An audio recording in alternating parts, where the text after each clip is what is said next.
Okay, this piece of shit is working now.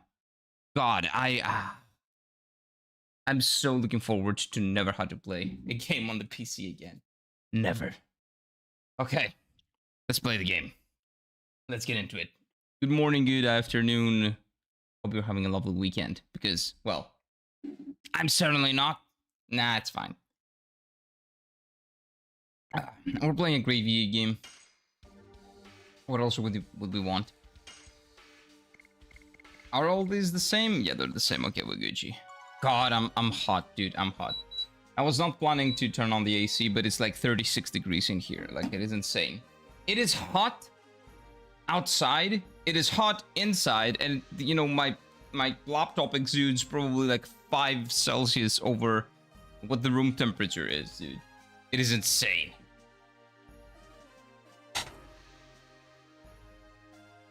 Okay, bad hair day, by the way.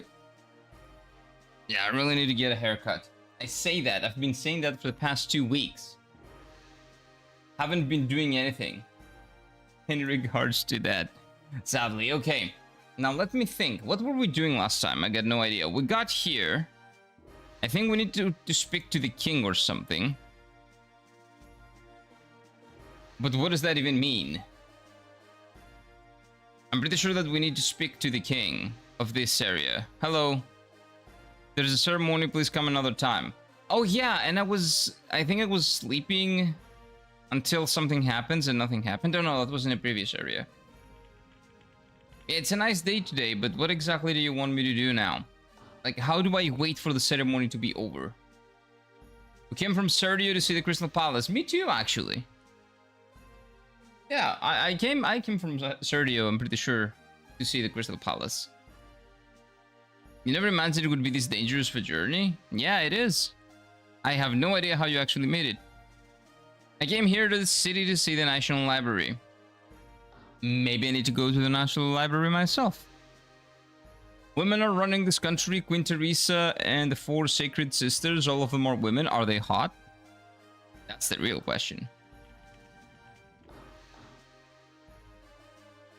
Why is everybody wearing a hat, like a thing on their head like a condom? What are you guys doing with your heads over here? Are you like banging them in walls? Okay, no, I don't want to heal. Okay, this is the shop. I don't really care about the shop right now.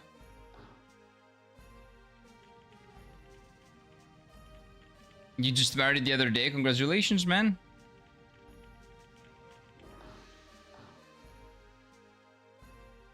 I still don't understand why they're wearing those things. Hello, Grandma. Okay, so the other guy...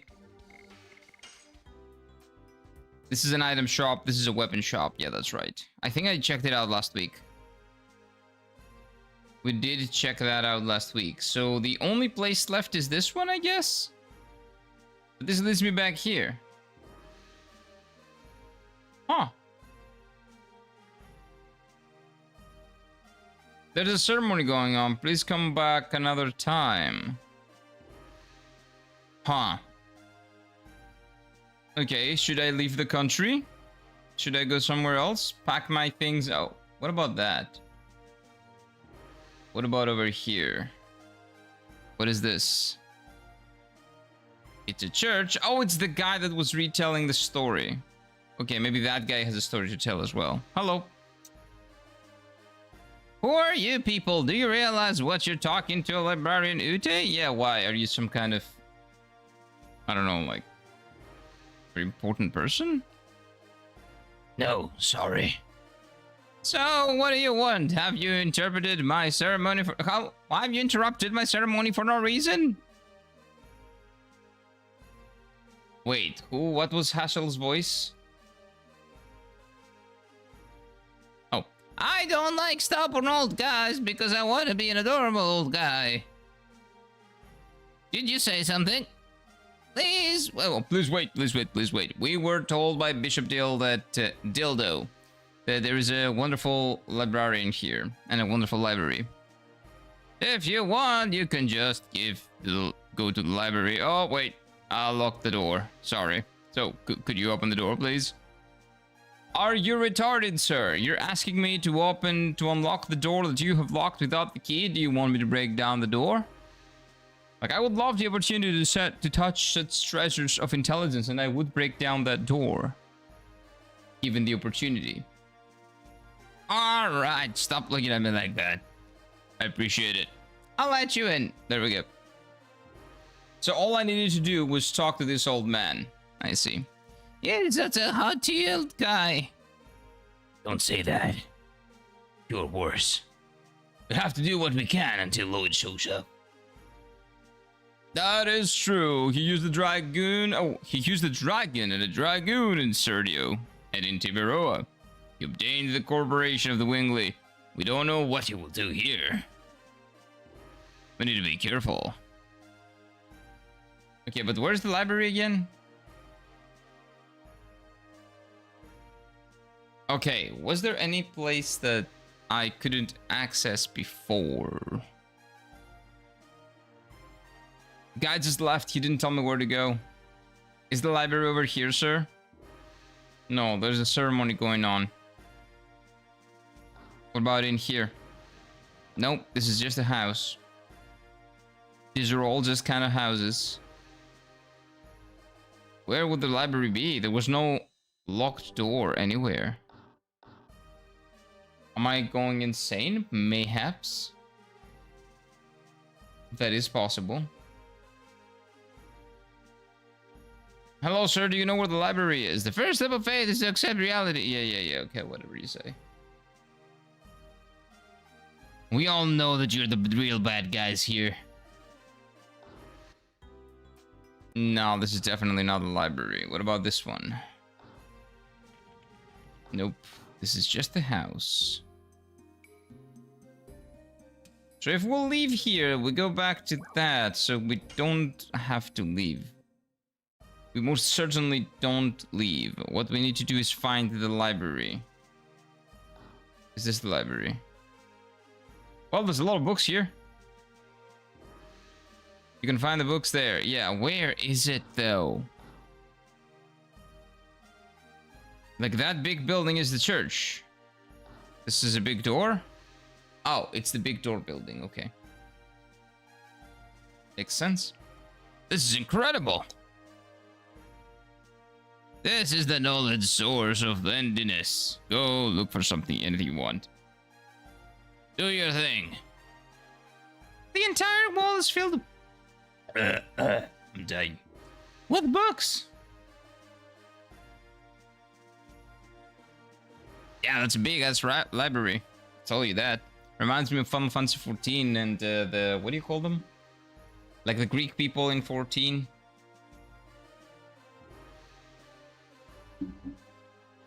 The Charlians. Yeah. I think the old Charlians. Not the old one. No, the new one. The new Charlian. So the Sarlians, or Sarlians, or whatever they call them, Sardines. Yeah, their library was kind of like maybe 5 times this size, but reminds me of that.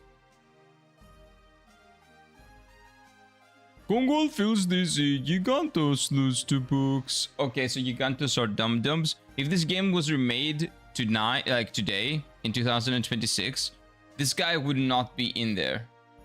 Because he just says, we are not good with books. So everybody would just assume that, oh, because he's a big guy and he has like muscles, that means that he's stupid. Oh, it's a stereotype. Oh, we gotta delete it from the game. Or we just remake his character, just like we do with everything else. Here is something about dragons. It talks about dragoons too. Well, isn't that like very important for this world's like culture, right? That would be expected. Let's split up and look. Yeah. Come on, guys. Although, maybe leave Congo out of it. Hey, what is up, Dragoncraft? Welcome on in, sir. Is it true in Greece you must wait 2 years? Is that a truck thing? It is a truck thing, right? After your car permit to be able to pass your truck permit? I got no idea. It would make sense, though. Because you kind of have to learn how to drive a car before you learn how to drive a truck. Or at least me, someone that has never driven a truck, is what thinks is logical. Welcome on in, sir. Hello. How are you this fine morning? Okay, so what do we do here? Kongol cannot read human characters. Okay, why exactly are we having Kongol search for books then? Looks at pictures. Winglies are people with wings of light who employ magical power. That is what the other lady was 100% then, because she did do that before she transformed into a dragoon. So they're like the angels of this era, kind of. They had their glory 11,000 years ago. An enormous magical power that could float colossal cities. Wow. City floats. I'm good, fellowship captain. Dude, I woke up mad. Just because, like, things were not working as I wanted them to. But it's fine, they're working now. They're working now. Any plans for the weekend, man? It is unimaginable in the current world. Nah, not really. We've seen them. You've seen one Wingly. You've actually fought two of them. They became extinct after the war with humans who were seeking their liberation. But Linus, who was a Wingly, was alive. Linus. Okay. Besides, us dragoons are supposed to be the only, as a legend, to be only legend. A legend of the dragoon. Does not necessarily tell the truth. Everyone is still asleep. Well, in this channel we get a lot less views because of the niche and because, well, I haven't been streaming for long enough in this one. So we don't have a lot of like regulars over here. Some people come by, some people don't. But yeah, if you're expecting like 10 to 15 people like the other one, nah. Never gonna happen here. This is not picked up by any type of algorithm at any point. So it's because I stream only for 2 days a week and only for like 4 to 6 hours. I thought this was FG. No, this is FG Quest. Because YouTube doesn't like it when I flip-flop between genres of games. I gotta pick a niche. So the only way for me to play JRPGs, which is another genre of games that I love, is to play them on a different channel. But that means that it put it out, like, you know, it showed it to you on your what do you call it? Your suggestion screen, whatever you want to call them, the home screen. That's nice. With every stream in the big channel, YouTube doesn't like that. I used to do that. I did that for a bit, and then that almost killed off the channel, the other one. YouTube does not like that at all. Mirage manipulate the Winglies? Wait, no, it's the other way around. Right? 1 second. The feed, yeah, the main feed. The homepage feed. Okay, so those monsters were... Oh, Shanna is a Wingly. I see, okay, Shanna is a Wingly, so that's what's happening. That's why she's interacting with those, like, monsters. She's, like, hearing things. Because she's a Wingly. I see. Sorry, Shanna. I don't know if we can have kids. You're a Wingly. They will have magical powers and they will be hunted down by humans. I don't know if it's a good idea. Or maybe we just kill the humans as well. Right? Why not? Why not? This book is talking about the divine moon objects, but they are just divine objects from a legend to begin with. There are no details. If we can find out the meaning of the divine moon objects, I think we can find out what Lloyd wants. Or Linus. Because maybe Lloyd is actually Linus. We'll see. Okay, let me read the part I found. After the Dragon campaign, humans controlled the continent of Endiness and divided the continent into 4 and established 3 new countries: to the east Serdio, to the south Tiberoa, to the north Sasau. Those are the 3 that we have visited. And to the west, to the continent, the west of the continent, the untouched land, the Death Frontier. Okay, my assumption is that is like the last dungeon or the last part of the game.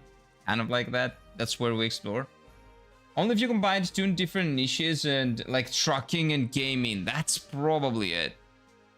Maybe I put trucking on this stream, right? It's JRPGs and trucking simulators, right? Like we do the American trucking simulator, the Euro truck simulator, all the trucking simulators, plus some good JRPGs every now and then. I've been thinking though, like I don't know, I probably because I was thinking maybe I should do like 4 days of the other channel and 3 days of this channel because I'm progressing very slowly on this. But then I thought that I don't really care. That's the thing with long games. Like they will take about 3 months for me to finish on the JRPG channel because I yap a lot. First of all, I don't progress a lot, but it also they're very long games. But if you combine them with trucking, maybe that can work. Maybe they can, you know, because trucking games are very fast, right? You can finish them very quickly, right? Its country shared 3 divine objects inherited from the Winglies as proof of their alliance. The divine moon objects are said to conceal magic power, however, their usage is unknown. Usage unknown, huh? His mystery must be hidden there. Okay, so I guess the 3 divine objects that he has are from one country. So this country has other 3 objects. Isn't that how that... Is that what she just said? She said... And I quote, every country has 3 objects. So Lloyd basically stole the objects from one country, skipped on one of them, or maybe he already has those.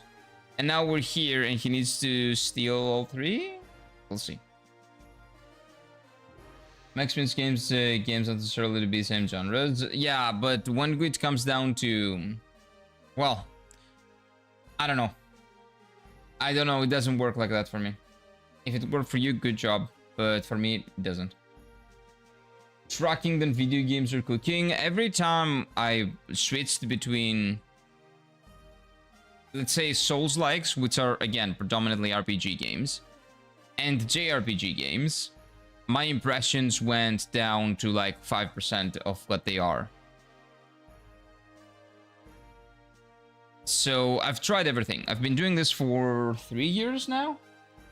I've tried a lot of things. The only thing that showed to not necessarily to go well, but to not fuck anything up, was to separate niches and separate them a lot, like very much so. Like on the other channel, the fact that I'm not playing Souls-likes and only Souls-likes is what killed the channel as well. Because YouTube used to actually recommend the channel a lot more when I was playing like Bloodborne, Dark Souls 3 for the first time. For a good 3 months or 4 months, like from July, August, September, October, November, 2025, right? And from then, death. But I cannot just play one very specific niche of games because they tend to end when I play single player games, so it is what it is. You switched from a Souls-like to JRPGs and the drops by 5%. No, not by 5%, to 5%. The impressions dropped like crazy. You have no idea. No, again, maybe not 5%, maybe 10%. But again, it's the same. Or even, not even that. Like, from October to November and to December, basically in October, I remember when it started. So the drop in impressions, I used to stream 7 days a week only in one channel. And this used to be my VODs channel. I started playing Silent Hill F. That is when the impressions started to drop. After Silent Hill F, basically the impressions had essentially dropped by half. And that was a game that was, let's say, Souls-like adjacent at least. Then I played some other Souls-like games, but even then, they were not as like big as the FromSoft games, I guess. And then I wanted to play other RPGs, and I played not exactly non-Souls-like games, but not exactly the same. And then they start dropping, and well, it's on a free fall since then. It never stopped. Whatever I did, it never stopped. We're basically down to pre-monetization. Like before it was monetized, I had this impression count, but I don't really care. I stopped caring a long time ago. Because if I did care about this shit, I wouldn't be streaming at all. Just YouTube, some algorithm changes happened around the same time, like October to November. And that probably had something to do with it. It's obviously the content that's not good enough for people to stick around. Thus, show YouTube that it's worth recommending as well. So it is what it is. I do what I can. I do what I like. I enjoy what I enjoy. I hope that people enjoy being here and having fun and having a good time.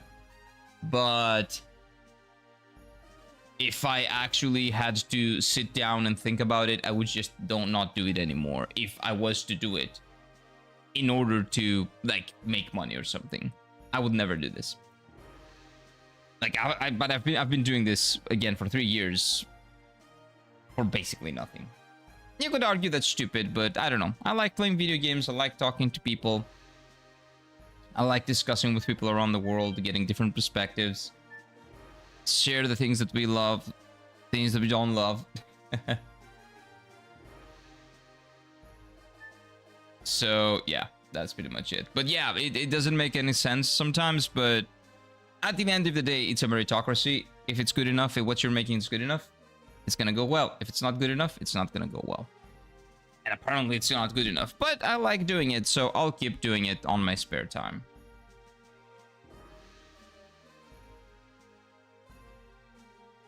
Okay, this book talks about the Dragoons. The Dragoons from the Legend? Yeah, it is! The Heroes of the Dragon campaign. Heroes. Surely. According to this, the Dragoons first knew dragons to come along since that time. So people like Souls-like, then go to a new genre to stream, then jump off quickly, impressions drop. Yeah, but I did not jump off quickly. I jumped up after like 7 or 8 months. I'm telling you, it doesn't mean anything. Jumping off quickly or not jumping off quickly, if your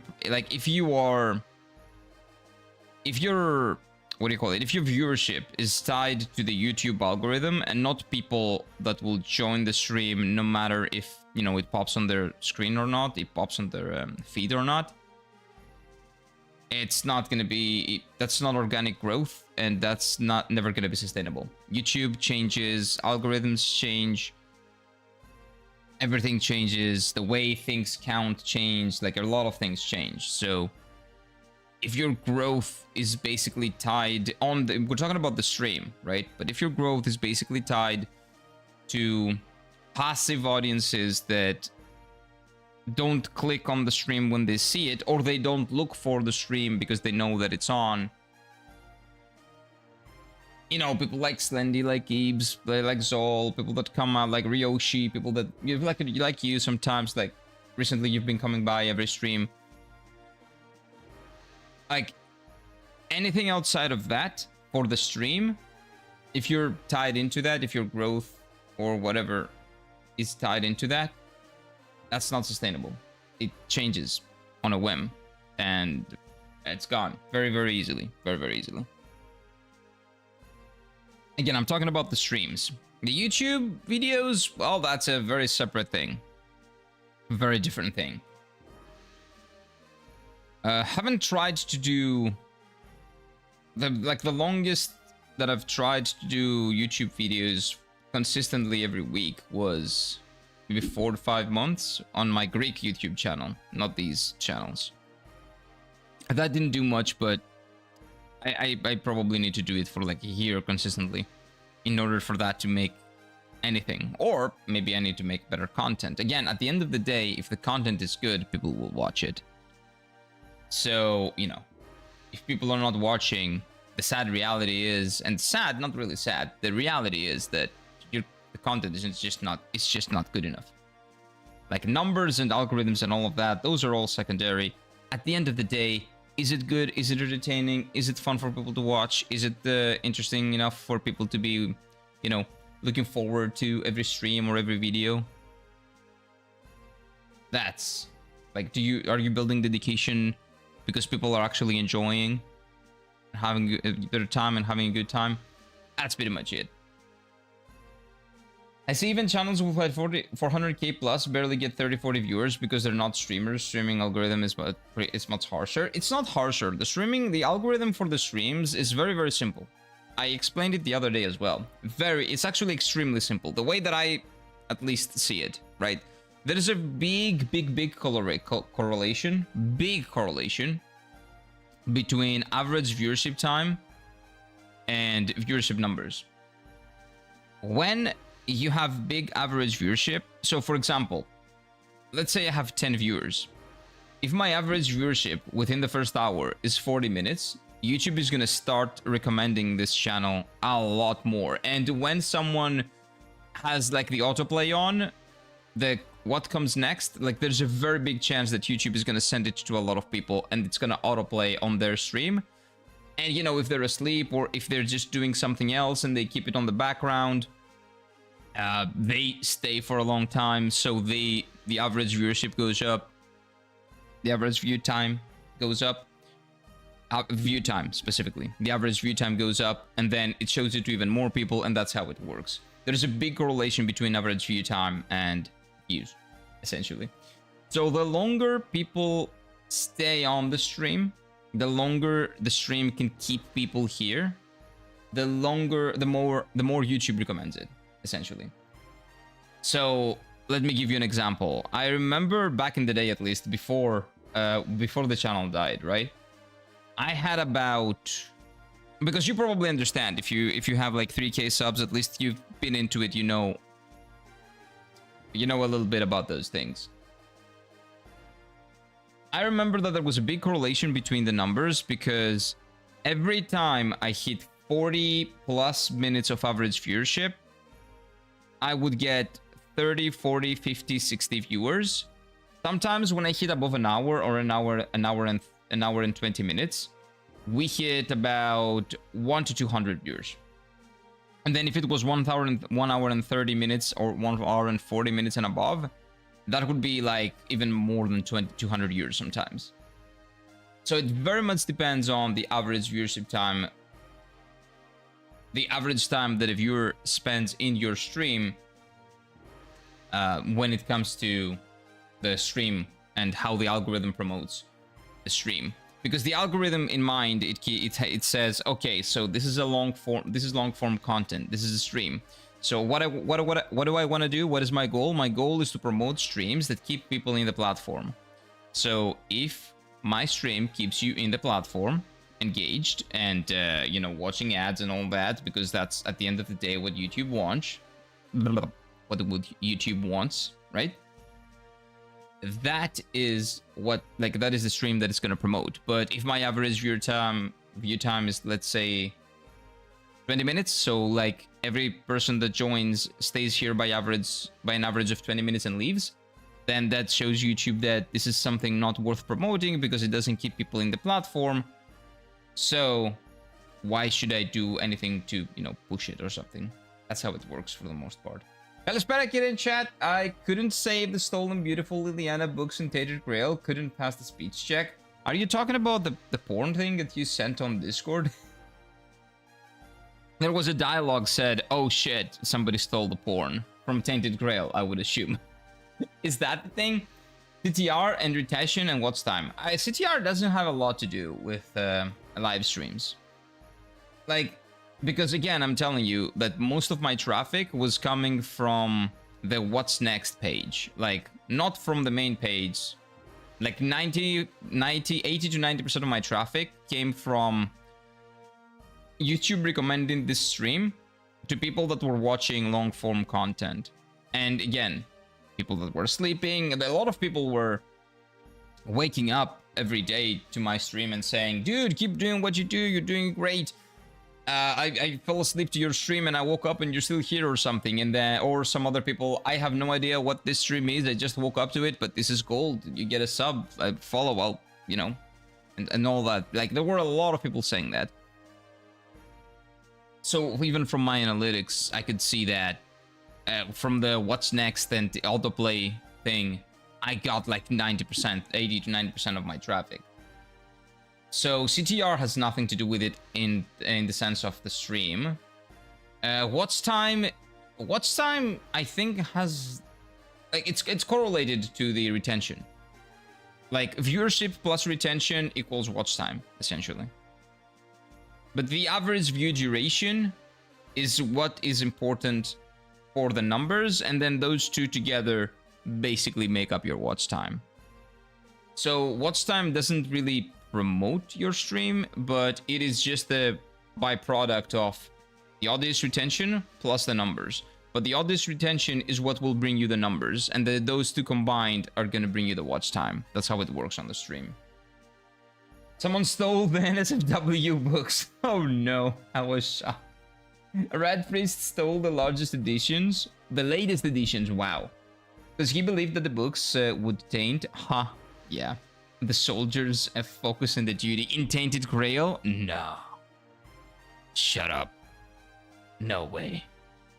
Dragoons to be called when history requires them. Then history requires them, is that now? Lavids was a dragoon. And German, Graham, Doel and Linus too. Were their deaths necessary? Well, that is what only history can tell. I, of course, don't know. However, it all started out from the Dragoon spirit that Lloyd brought. If Lloyd was part of history, that is necessary. Journey seems to be dragged along with his fate. In spite of the fact that they were humans, the 7 heroes who led the dragon campaign to victory 11,000 years ago crossed the sky and cast spells after they fulfilled their roles. They vanished with the dragon spirits as if they were some unavoidable fate, but Rose is here though. If they haven't been a part of world history for 11,000 years, does that mean that Rose is 11,000 years old? She doesn't look like she's 11,000 years old, I'll tell you that. The longest NPC debate is see through the whole game so far. The whole staying pure versus human needs a debate to win the Red Priest. I thought my speech option was correct, but nope. Oh, that's sad. But it's okay, Eebs. You're gonna find more. Like, there's gotta be a way to get more. Don't worry. I was looking forward to return to the bookstore for the new editions, but Shopkeep said the Red Priest took it all. Oh, that hurts. I'm so sad. I was confident I could get the books back. Maybe you will. Maybe another opportunity will present itself. You never know. Are you done with your research? No. It doesn't seem like it. Take your time. Okay, thank you. This is a marvelous place. It seems all the wisdom that humans can possibly know is here. I'm reading a book about politics now. This is very... dude, can you just do the politics after we take care of Lloyd? Yes, indeed. Now, let me read the portion that talks about the dragoons. According to this, dragons were the second most powerful species in all of 107 creatures given life by the Divine Tree. The second were dragons, so were the first one the...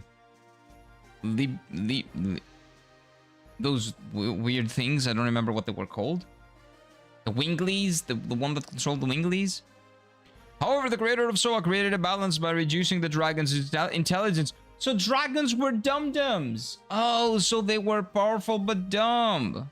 That's the exact opposite from like every other piece of fiction depicting dragons. Dragons are always like the incredibly smart, unimaginably smart, and because they live for a long time, also extremely wise and experienced creatures. And that is also, with their power, what makes them essentially godlike. Interesting. So they made them dum-dums here. They balance patched them. Oh my god, they balance patched them. I'll keep an eye out for the next region's big town. Currently down, I'm doing side quests. Nice, came across a corrupted temple full of mummy priestesses. Have fun in there. They were controlled by the humans with their wisdom. Okay, so humans were smart, but not that strong. Dragons were very strong, but not that smart. They combined their powers, so that's how the Dragoon-Dragon relationship came to be. I see. During the Dragon campaign 11,000 years ago, they had a fierce battles against Virages. Those are the things. Those are probably number one. against Virages manipulated by Winglies, and also the Winglies manipulated the Virages and the humans manipulated the dragons. I see. So it's not the other way around. Okay. And couldn't avoid being annihilated. But they weren't annihilated like the book says. Or were they? Dun dun dun dun. I need to get that sound effect.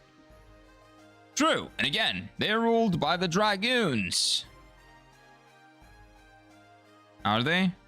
I'll look for more. This is weird. That's not... Huh. It's not entirely accurate. Oh, what's up? It led me to the Dragon campaign. What do you need? Are you acting superior again? Of course I am superior. I prefer being hit with girls over feeling superior. I don't care about those things. It seems you are interested in the Dragon campaign. Well, yeah, it is great. Winglies, Divine Moon Objects, Dragons and Dragoons. These are all something to do with the Dragon campaign. Then Lloyd has something to do with the Dragon campaign? I would say so. I would say he's a surviving Wingly. Somehow, 11 years ago, he somehow escaped and he's still alive to this day. Maybe Winglies have a long lifespan.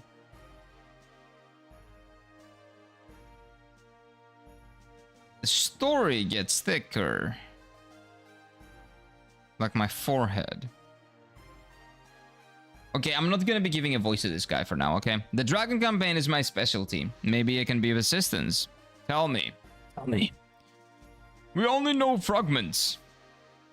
Okay, I see. This is the Legend of the Dragon campaign that I know. Cinema time. Long ago. 7 Dragoon warriors in the Legend of the Dragon campaign. That sounds like me. Dragoons. Dragoons. The incarnation of dragons. The dragons. With dragons at their side, the Dragoons fought boldly. However, in the age when the legend was reality, the Winglies dominated all. Really? Even the gods. Lies. The gods What? answered to dictator Melbu Frama's prayers and granted him ultimate power. But the power was abused. The earth of No Saint way. Imperial Gloriano was scorched by the gods' fire and became ashen. The anger and sadness of the people was fuel for the Dragoons' cause. Then at last they freed the gods. Okay. Without the gods' power, the Winglies perished, and our age, the human age, began. So gods are the Virages. The gods floated in the sky. The Virage. For 11,000 years, Mayhaps. they have been looking over the world as the moon that never sets. I see faces in there. Look at that. That's an alien face. Very sus. Okay, so the gods, I will assume, are the Virage, right? So the Winglies got power from the Virage. Okay. So the Winglies got their power from the Virage, and they were imposing, and they were... Like, the Winglies at some point started abusing the power. The gods, which is the Virage, those were... People were mad, if you call them... You can call them people. And they started raining down hell on them, and then the dragons with the humans that became the Dragoons started a war of independence, and at the end of the day they won over the Winglies that were, I think at this point, they were abandoned by the gods, and I assume the gods are the Virage. Because nobody mentioned the Virage in this whole story, and we know that that war was a war between humans and dragons versus Winglies and Virage. The dragons were the equivalent to the Virage, like godlike power beings that were being controlled by humans and Winglies, you know, subsequently. Huh, okay. That is the story. Interesting. That's an interesting story. I think I knew all that, though. Kind of. Did you find out something related to Lloyd? Well, I don't know. Maybe he's the king. Couldn't tell you. I know he's a Wingly. I don't know if he's a King Wingly. He was really strong when we fought him. Oh, well, that's unfortunate. You're already here. You might as well check the reference room upstairs. Maybe we'll find an 11,000-year-old picture of the man himself. Are there more books? No, it contains historical material of Miles Assault. For other people, it may seem mere trash. However, for our country, there's a lot of historic objects. The moon objects? This is something left by the black monster that brought an inferno down on this country. Dude, that black monster, which is probably Rose, really did a number in this country. I'm very intrigued. The black monster? It has already been 18 years. This is surprisingly... wait, it is surprising a young man like you knows about it. I was born in Neat. That's a bad name for a country, by the way. Oh god, are you a survivor from the village? Yeah, he is.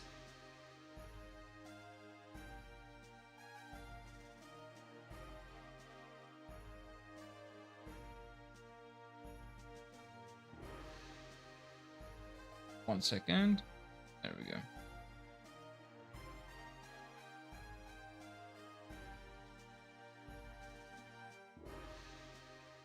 What's up?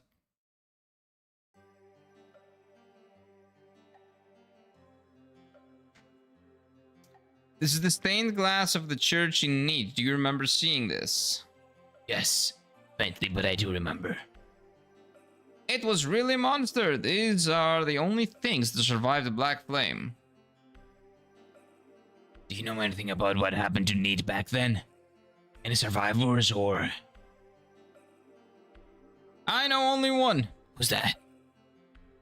The second sacred sister of Malsaso, Sister Luana. She survived? It seems you don't know her. However, I can tell you a little about the Black Monster. There's a legend about the Black Monster and the Moonchild. Would you like to hear it? The Moonchild, as we know... Oh god, she's definitely a Wingly. Because if the... What do we call them again? The Visors? Lizards? What are they? Oh god. If those monsters that were gods, that were the enemies of, you know, the strongest ones, like number 1, tier 1. If those guys went up to the moon and they rained down hell from the moon to the Winglies because of the Winglies' like abuse of their power. The Moonchild is Wingly. So yes, she's absolutely a Wingly, okay. Okay. Well, we already knew that, but... Baby, yeah, that's Shanna. Shanna is the Moonchild, and she is a Dragoon, but also a Wingly. So a human and a Wingly. Like, maybe she was... Maybe her mother's side is like a Wingly and her father's side is a human. So she is very, very important for the plot of the game, I think. So she may be able to control both a dragon and...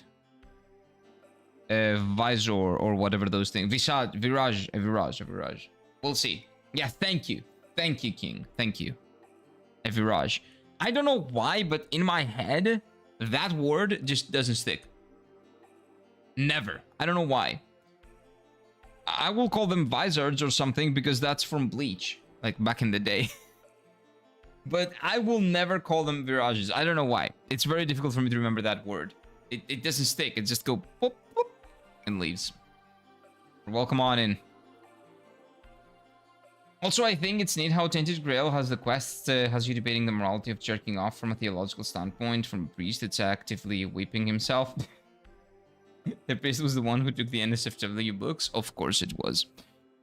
But yeah, there is a morality question there. Like, you can always, depending, again, if you see it from a religious standpoint, if the only point of intercourse is procreation, then it's essentially destroying life. Every time you jack off, you kill people. You kill potential people. You kill the potential for the people to be born. Every single time.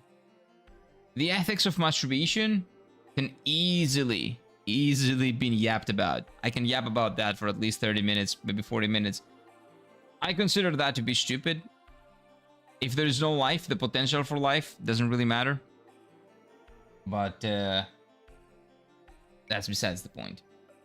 I tried to stealth Bleach Rocks. It is incredible. Yes, I love it. I love Bleach, and I'm very excited for I'm very excited for the new season that is coming out in a week.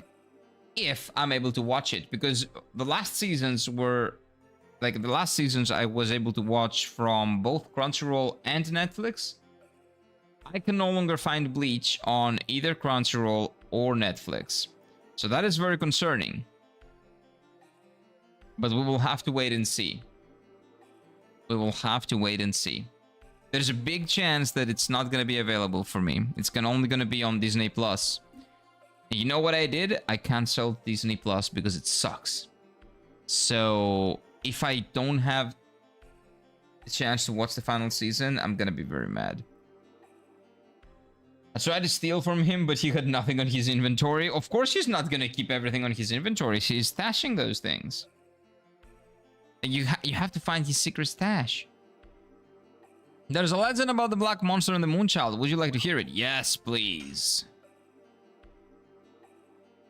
It is ironic, but the people who visit the church in need pray for their own happiness by looking at this.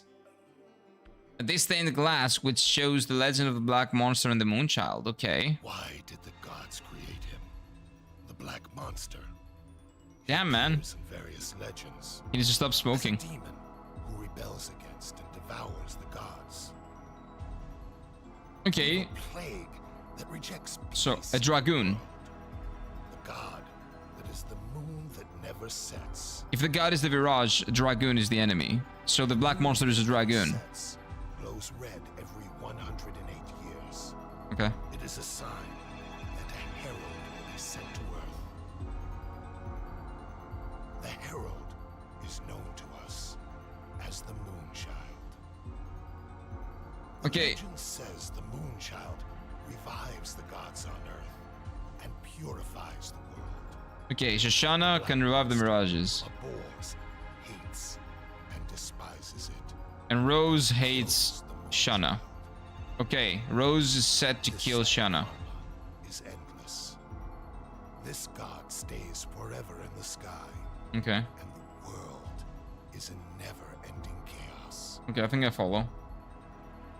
We got both in our party though. That's good. Or not. We'll see. I use Dart, Albert, and Shanna as my party. I use Dart, Albert, and Rose as my party. Shanna sucks. Shanna's physical attacks are shit, and her spells are single target and not as good. And she also dies in one hit. She sucks. I don't know how you use Shanna in your party, man. Those are Winglies. And that is like a representation of the black monster, most likely.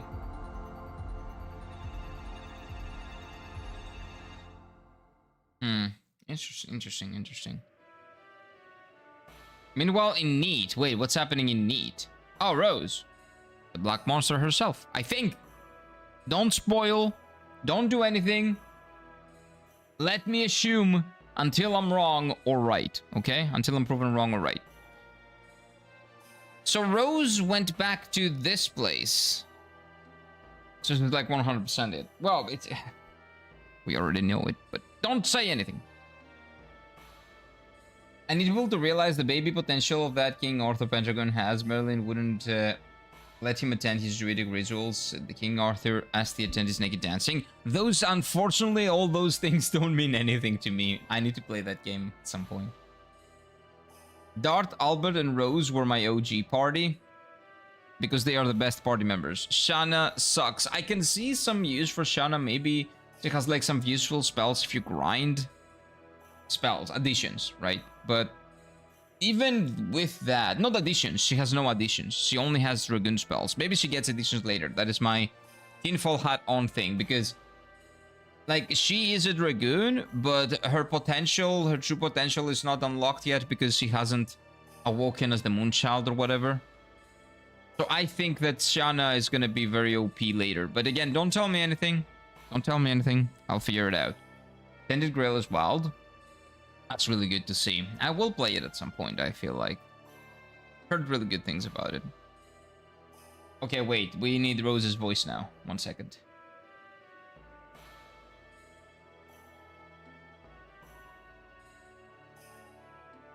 Nothing has changed. Am I hesitating? It is silly. It is very silly. Mother? I am that.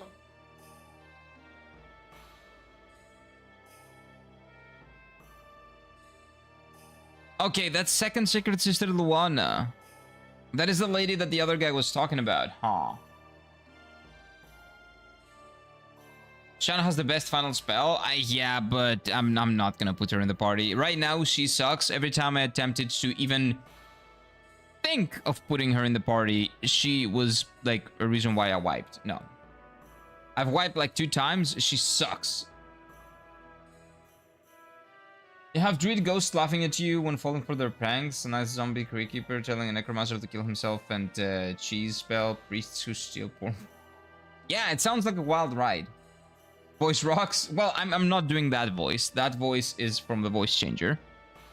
I have other voices on the voice changer too. I prefer doing my own voices, as bad as they may sound, but I don't have a lot of female voices. I can only do the Mickey Mouse female voice, kind of. But it is very difficult to change my tone. Anyway, the second secret sister says, Mother, it's been a while since that tragic day I lost my sight. Also, Luana is blind. Who's the other one? I am able to see today, thanks to the love of many people like Seti here. May the divine tree bless all the victims of this tragedy. Who's that lady with the hip? Who is it? Oh?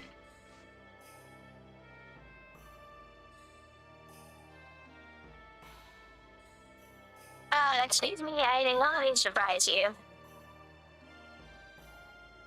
I am just a traveler. Please do not be alarmed. Don't worry about my armor or my very obviously, let's say, Dora.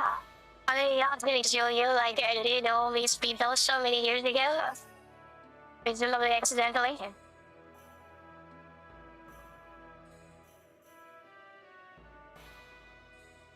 Oh, that hurts. Wow. These guys are very competent.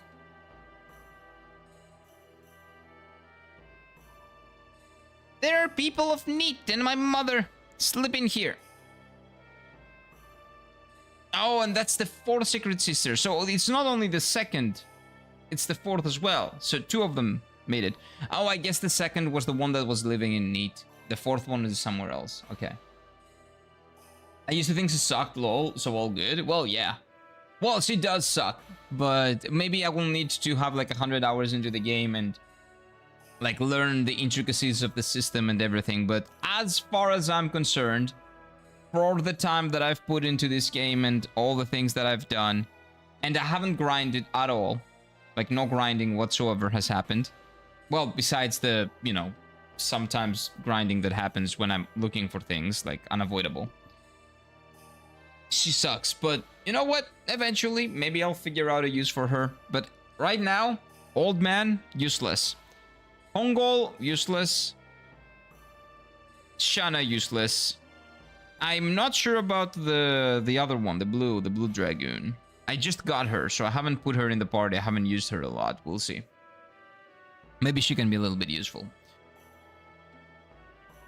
Are you here to visit the grave too? I'm not gonna. And you know about Neat? Oh, there we go. Another exposition. Wait. Right? Neat, 18 years ago. Yeah, look, that's Rose. That's what I presume to be Rose. Don't spoil anything. Where is Princess Luvia? I will never tell you. Oh, is that?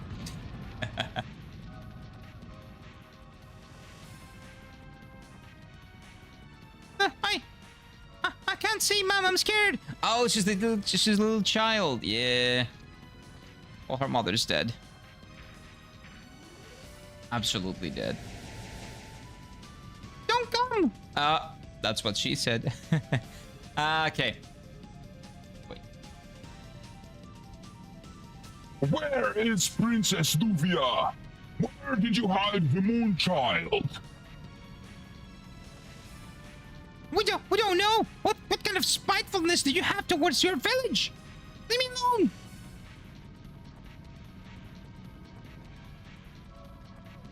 You want to die with your daughter? Is that what you want? Because I can give you a sweet and painful death. Oh, Mom, I'm scared. Princess Luvia left for the sea, okay? Leave us alone. This must be enough to satisfy you, no? Leave this village.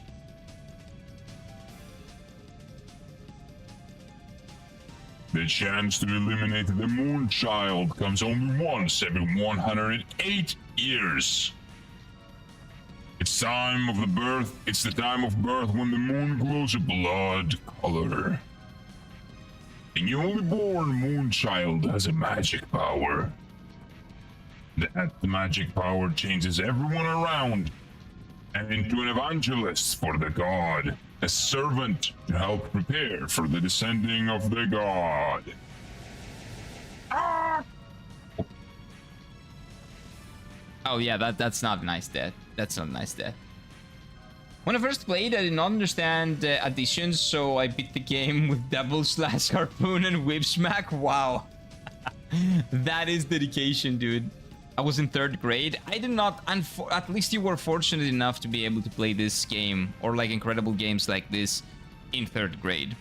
In 3rd grade, I was still playing like Pac-Man. Like this game, when I was in 3rd grade, let me think. This game has been out. Oh, actually this game came out 3rd grade, that's 9 years old, 6 years before. So I'm born in 1994.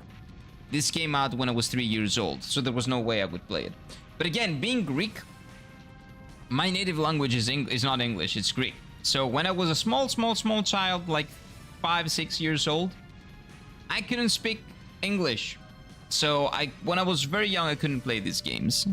Especially story-based games, I wouldn't understand a word, basically. Like after that, I started doing English, of course, as you do in Greece. And by the age of like 10 or 11, I could basically understand pretty much everything. But when I was younger, that was a big problem. The only video games that I would play were video games where English knowledge was not necessary to get the game, to get the point of the game. Like games like Crash Bandicoot, it's just pure gameplay, essentially, no story. I started getting into story games after the PlayStation 1 era, actually, on PlayStation 2.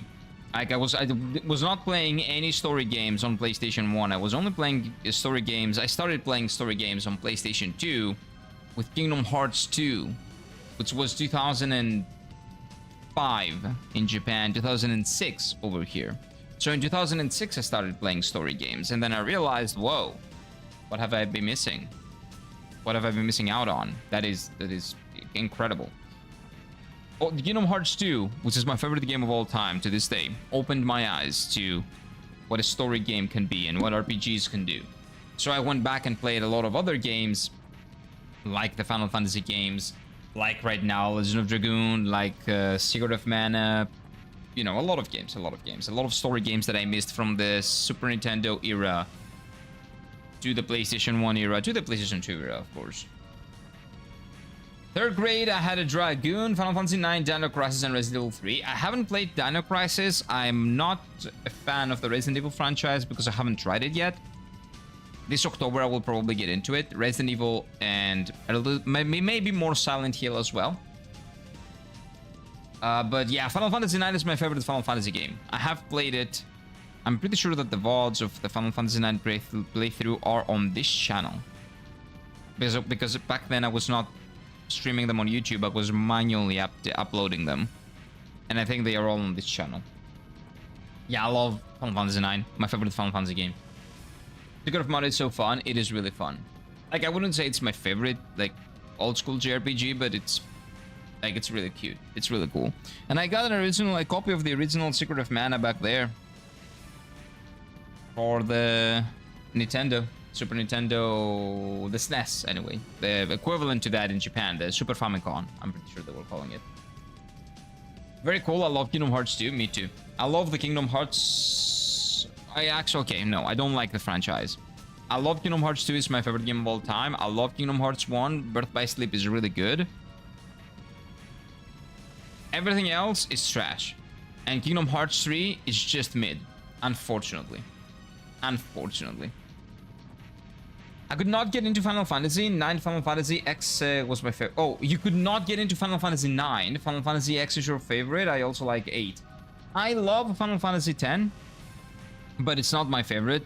Final Fantasy 9 is my favorite. I would say maybe try giving it another chance, Rad. Maybe you will like it later. Maybe you would like it now. I don't know. But Final Fantasy 9 is incredible. I would say that if we're talking about my favorite Final Fantasy games, 9 is my favorite, 14 is my second favorite, 6 is third, and 10 is fourth. Final Fantasy 10 is my fourth favorite. It's still in the top 5 though. Still in the top 5. Final Fantasy 99? No, you mean 9. It's my favorite. Mine too. Final Fantasy 9 is my absolute favorite Final Fantasy game. I haven't played 1, 2, 3, 5, and 11 though. Keep that in mind. Final Fantasy 99 will happen one day, not if they keep doing what they're doing. If a Final Fantasy game comes out every 7 years or 8 years or 10 years actually, no, it's never gonna happen. And if they keep not understanding what used to make Final Fantasy great, which is the RPG elements, not the story, but the RPG elements that complement the story. Because the story is nice, but the gameplay needs to be interesting as well. If the gameplay is shit, like Final Fantasy 16, let's say, and it's not interesting, then the story being good doesn't mean anything. Also, the writing needs to not be cringe. In 16, it was very cringe. I'm talking about the dialogue specifically. The writing of the story was pretty good, and the relationship between the characters was handled really well. The Cid was one of the best Cids ever made, but the game itself is a very poor Final Fantasy game. 9, 5, and 6 for me. I haven't played 5 yet. Haven't played 5. My favorite is 9, 14 is my second favorite, and with all its faults, I would say the best story ever put in a video game, Final Fantasy 14. And then probably, yeah, and then 6, and after that I would put 10. 6 would be cool as a remake. No remakes. No. Remake of 7 sucks. Yeah, remake of 7 sucks. I don't want to see any remakes. No remakes. No. Let's stop with that bullshit. They fucked Final Fantasy VII. They're fucking Persona 3 Reload now in Persona 4 Revival. Atlases because of modern sensitivities. Fuck that. No. I don't want them remaking anything. No. No remakes. The games are good as they are. Stop like soiling their the legacy of those games. Final Fantasy VI is perfectly nice with the pixels, okay? Beautiful pixel art. I love it. The pixel remasters were all we needed from Final Fantasy VI. We don't need anything else. Don't touch the good games that the other people made in your company just because you own the IP. Don't touch them. Don't fucking touch them. I don't want them to touch them. Stop being the Giga Chad. Giga Chad. Love Sabin. Sabin the Chadin. Okay, but yeah, if that. No. No remakes. No. I don't want to see any remakes. Any more remakes from Square Enix, okay? Or from Atlas. They're starting to do the same thing with Persona 4 Revival. Makes you wonder what they're gonna do with Persona 6. Is it gonna be a game for modern sensitivities, an occult game for modern sensitivities as well. It's gonna be a shit show, man. They really, like, oh my god. Anyway, how has Japan been infected with this, like, bullshit politics from the other side of the world? I don't understand. Maybe because it's a big, America's a big market, but I don't give a fuck, man. I don't give a fuck. I will just go play old games. I will play Persona 1 and 2 instead of 6 if they, like, do all that bullshit with 6 as well. The things that they're doing with Revival. Anyway, we'll see. Sabin and Shadow, Kid Me shipped them so bad. Why? Like, they were friends, but what? There was nothing to ship there. What do you mean? Also, Shadow, if you were a kid, did you make Shadow, like, did you figure out how to get Shadow to keep Shadow in your party, if you know what I mean? Because it's very easy to have him killed, essentially. Sir, I like Cian too, Sir Sabin. Yeah, but again, I don't understand how you ship those two. How you ship Sabin and Shadow? Like, that is the thing that I'm a little bit baffled about right now. What? I remember really liking Final Fantasy VI because I shipped that ninja character. Yeah, that is Shadow. With the other character, their banter at Ghost Train was hilarious. Yeah, and Sabin actually suplexed the train, but that's besides the point. How are you shipping them? Like, two dudes talking is shipping material, talking to each other? They're just bros. Okay, wait. We'll have dialogue here. My objectives will not be satisfied until I kill every single person who was present at the Moonchild passed through.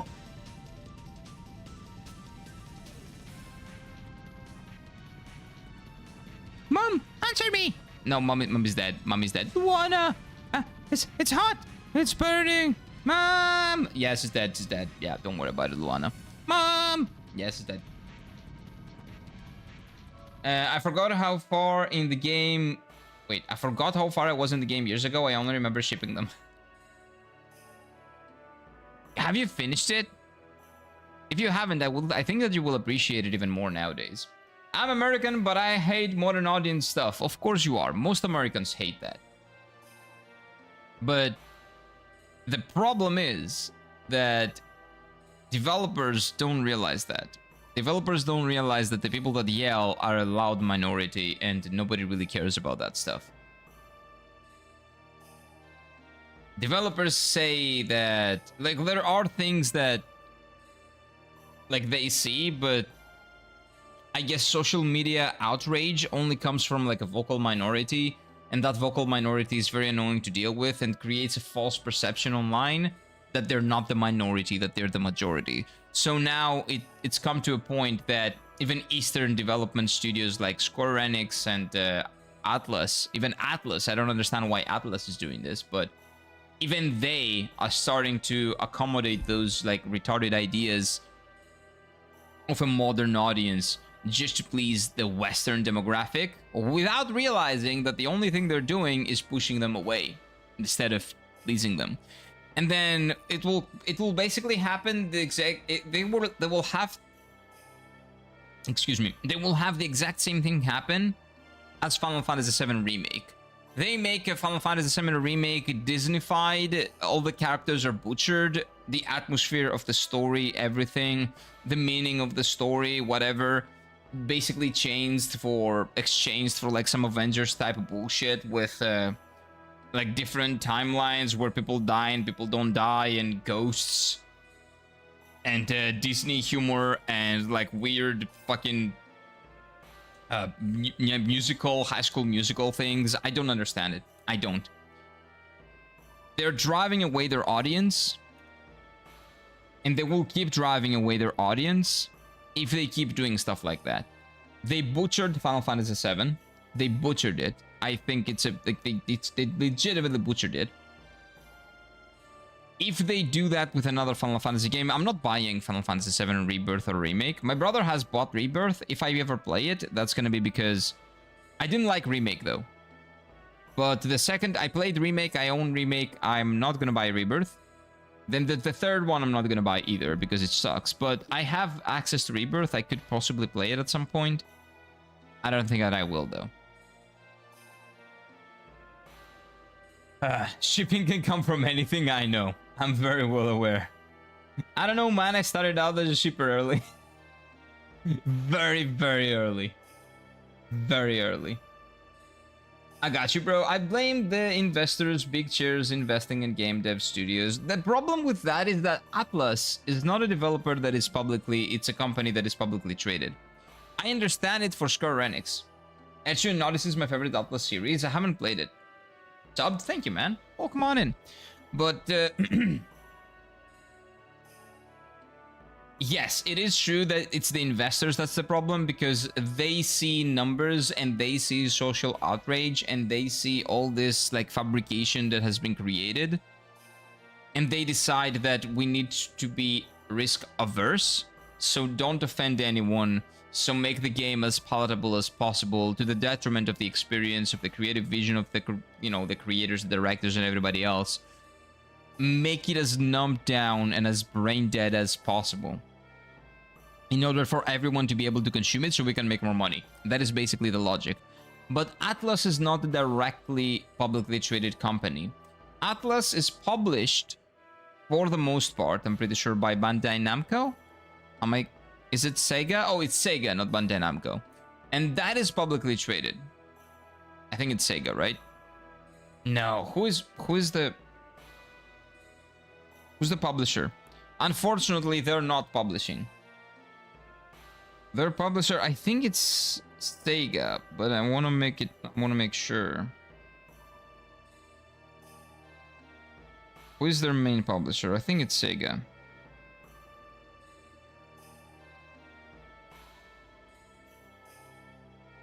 No, it's not Atlas, dude. I'm pretty sure Atlas is not a publisher, is it? Oh wait, Atlas is a publisher.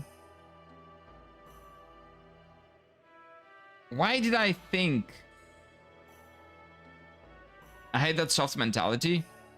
It's not soft. Like, it's not the soft mentality. It's that people, like certain people online specifically, because they don't exist in the real world. I've never like met, or very rarely meet, people that are like that in real world. But it's just a fabrication of reality, essentially, that only exists in the online world, that people assume is translated into the real world, which is not the case.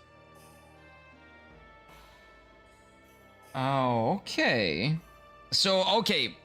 NIS America sometimes handles, used at least to handle. Sega. Ah, Sega is their parent company. Okay, there we go. That's why I thought Sega is the publisher.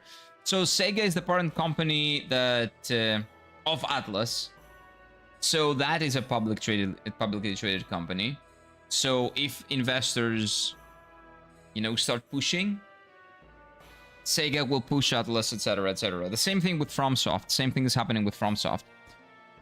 Kadokawa is publicly traded, and now there is an investor, what do you call them? An activist investor that is pushing Kadokawa to take advantage of Elden Ring, the IP of Elden Ring. And in general, they've been, you know, up their butts, up FromSoft's butts all the time. And I will say that in the next 3 to 5 years, I think that Miyazaki is either going to retire or is going to leave FromSoft and make his own studio that is only going to be self-publishing, or at least in no way, shape, or form tied to a big publisher that is publicly traded, so he can make whatever games he wants. Sega owns them? Yeah. Sega's the parent company. I actually enjoyed Remake and Rebirth, but everything you say is true. They did ruin the story and they ruined the original games, but they are. I just see them as different games. Oh, yeah, I don't though, because it says Final Fantasy VII Remake. They could make a different game. They could say another tale, a Cloud's tale, a different story, Final Fantasy VII Tales, or something like that. They could present it as something else. When they present it as Final Fantasy VII Remake, there is an expectation that it's going to be a remake, and a faithful one at that, of Final Fantasy VII, especially because you have to understand, they banked on the fact that people expected it to be a faithful recreation since the PlayStation 3 era. The first demo that we saw, like visual demo, that we saw on the PlayStation 3 engine for Final Fantasy VII Remake was all the way back to like in 2013 or something, 2012. And it was a one-to-one recreation of the opening. And Final Fantasy VII, the opening of the Final Fantasy VII Remake, is a one-to-one recreation of the opening. The game wants you to think that it's a faithful recreation, but then it pulls the carpet under your feet and gives you ghosty ghosts and different timelines and a butchered story, a stretched out story, watered down Disneyfied characters and all that. I don't like that. I don't like that. I don't see Final Fantasy VII Remake as a different game because it decided to be called Final Fantasy VII Remake. If it wants, like, it would be fine if they were to call it a different story, Final Fantasy VII Modern, or I don't know, something that describes what it is.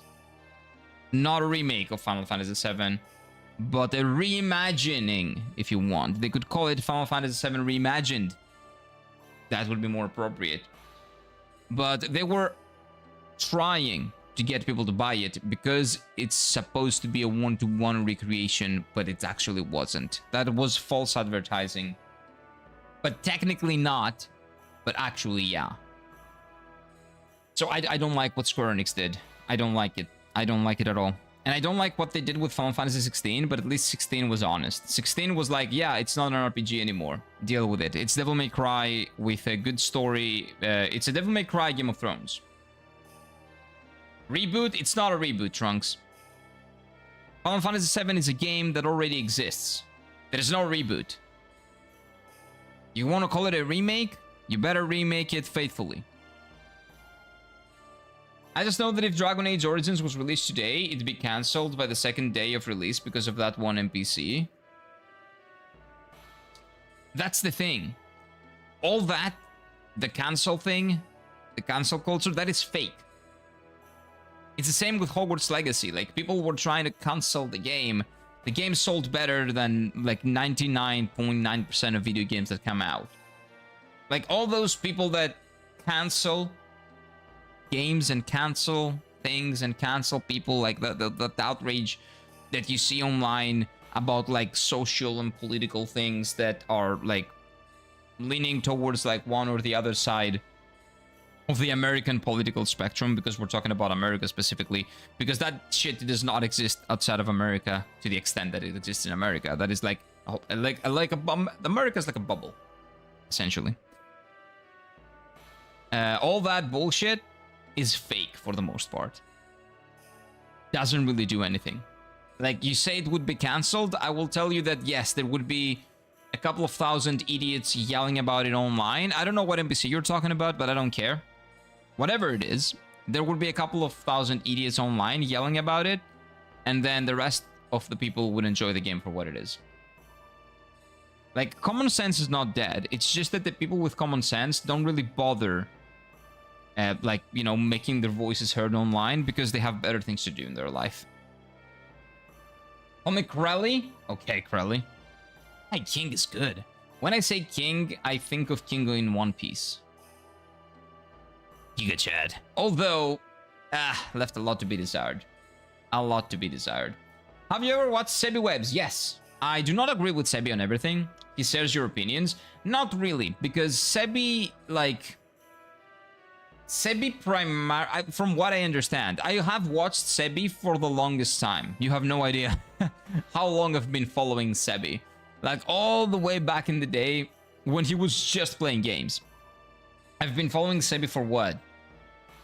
I don't know if it was 10 years ago, probably not 10. But it's been a while, it's been a long time. Definitely before COVID, I want to say. But again, time doesn't really make sense anymore in my head. Anyway. Sebi is pushing for like Final Fantasy to be turn-based again, because turn-based is what makes it Final Fantasy, or like turn-based is the after Final Fantasy stopped being turn-based, it died essentially. I disagree with that. I don't agree with that. I think that the primary thing that Final Fantasy games need to be is RPGs. That's what Final Fantasies have been since the dawn of time.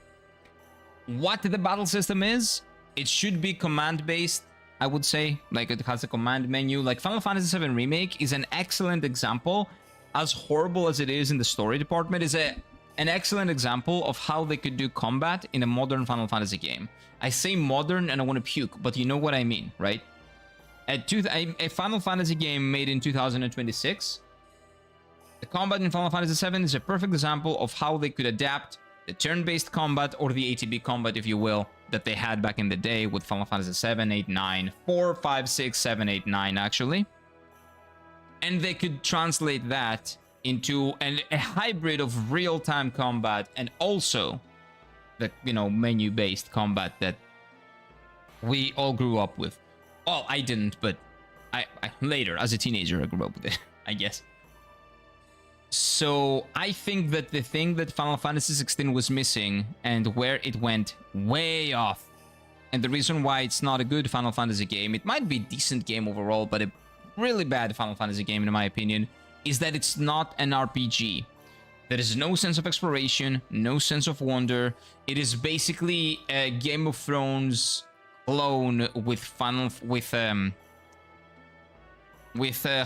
Fantasy elements, like face value Final Fantasy elements, like the summons and all that baked in. Cringe dialogue and really decent story and really good performances by the actors, and a well-written story that again is being bogged down by a lot of other stuff. But I think that you can make a Final Fantasy game that is not turn-based. It just needs to be an RPG, because that is what Final Fantasy was meant to be. That is what Final Fantasy 1 all the way to 15 was, until for some reason we changed it. 15 was not that bad, okay? 15 was not that bad. 13 was not that bad. 13's combat is actually the best combat that the franchise has to offer, in my opinion. And 14 has the best story from beginning to Endwalker. Although the pacing and, you know, there's other stuff level, like the quest design and all that, that is kind of bad. But as a story, it is incredible. And there's a reason why I have it as my second favorite Final Fantasy, which is a game that a lot of people haven't even played because it's an MMO. But trust me, I understand. You can play it solo. It's mostly free at this point. It's worth it. It's very much worth it. Jesus Christ, old Stinky did a Stinky Dookie. Oh no! She missed her litter box, but she didn't miss her litter box. Okay, good. Good, good. Changeable, not a huge problem. It is fake. I live in Tennessee and still somewhat sane. A lot, like everywhere. Dude, I don't live in America, okay? I live in Greece. I'm pretty sure that most of America, like 70 to 80% of America, is full of sane people that just don't want to engage in all that bullshit.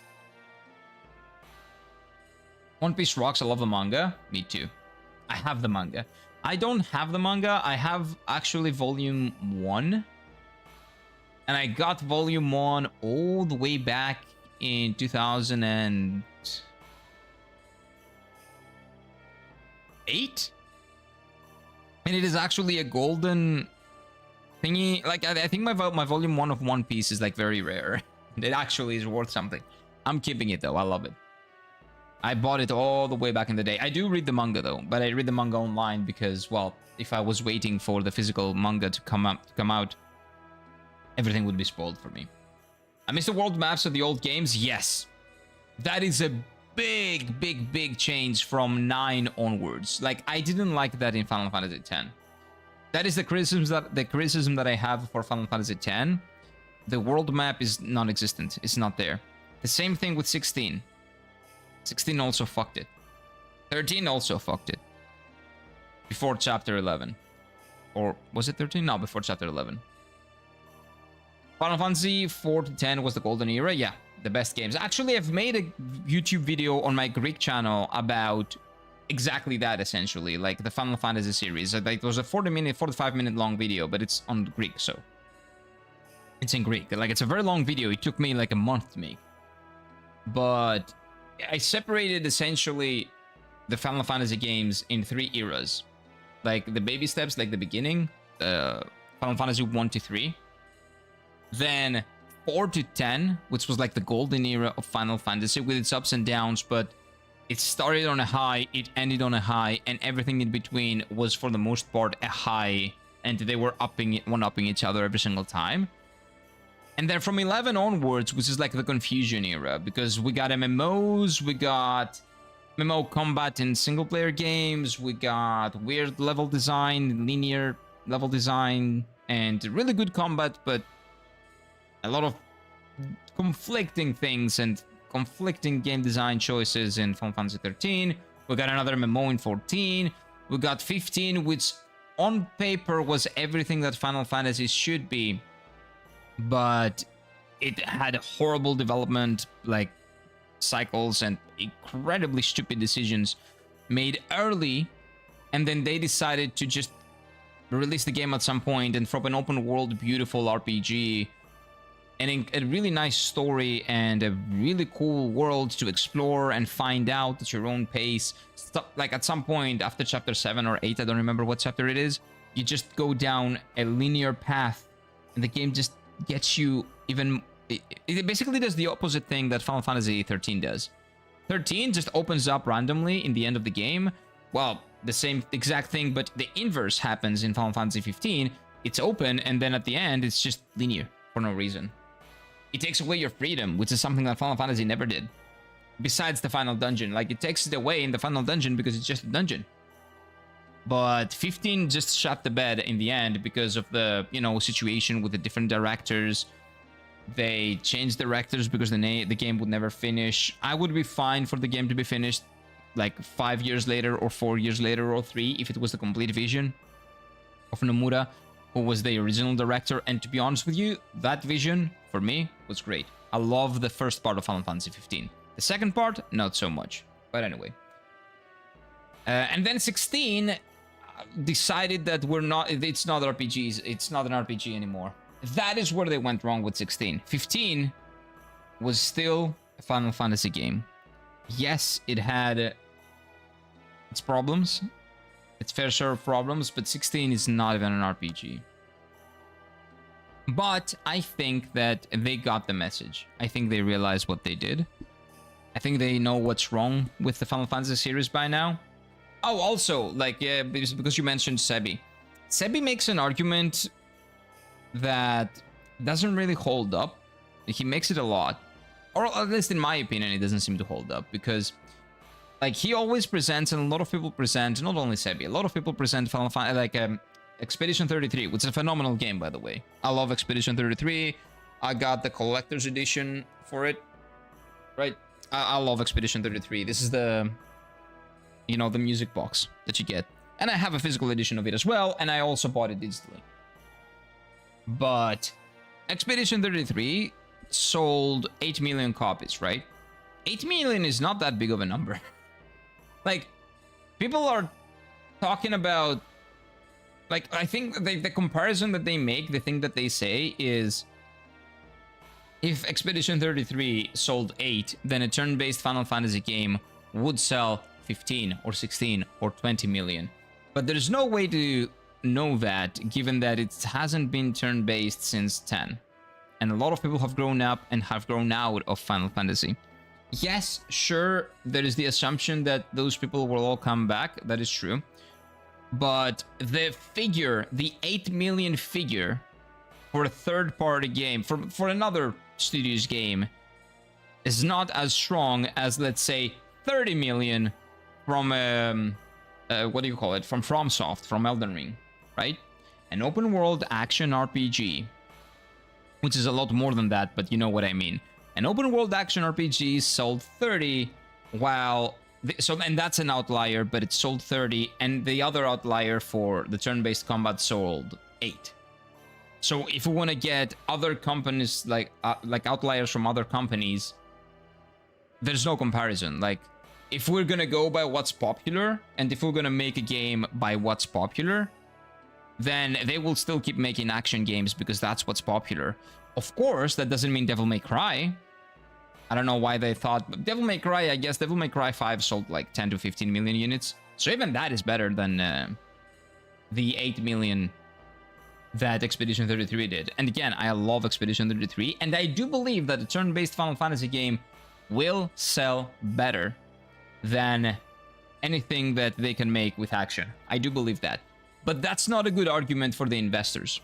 If you just go, you have to remember that Square Enix is hijacked, okay? Square Enix does not make good games for the AAA, okay, games. The Final Fantasies, the Kingdom Hearts, the, what else do they own? What are some big other, like, Square Enix titles? Primarily Final Fantasy, Kingdom Hearts, and Dragon Quest. But let's put Dragon Quest aside. We haven't seen a Dragon Quest game for like 10 years, maybe more. We'll see. We'll see. About 12. But Final Fantasy and Kingdom Hearts right now only exist to bring the investors value. Nothing else. They only exist for that. They only exist to mitigate the risk that maybe other studios in Square Enix can take and make more interesting games like Octopath Traveler, what are some other... Oh, like the Live a Live remake that they made. That was an actual remake, a faithful one, really cool. And a lot of other stuff. So basically Final Fantasy serves as the risk mitigator because it has the name and whatever we make, it will sell. So we just throw a lot of money in it and it has the Final Fantasy name. It sells, it makes some money. So now other studios can make something creative. That's how they go about doing it. I hate that, but that's how they work. That's how it's been for the longest time, sadly. Reed, I thought Final Fantasy XVI really fell apart with the final boss using an alien. No, that's completely fine. No. The Final Fantasy, the final boss was like a final boss, a proper final boss. When the game already had such great villains like Titan. Titan was not a great villain. Titan was more of an anti-hero. Like, it was very obvious that Titan was just looking out for the people that were serving under him. He was just looking out for his people. The escalation in villains was basically pretty normal pretty standard for a JRPG. Like you have the face value villain, you have the villain that you think is a villain but is very mysterious, but he's obviously working for somebody else, and then you have the big villain behind the big villain that is obviously working for somebody else.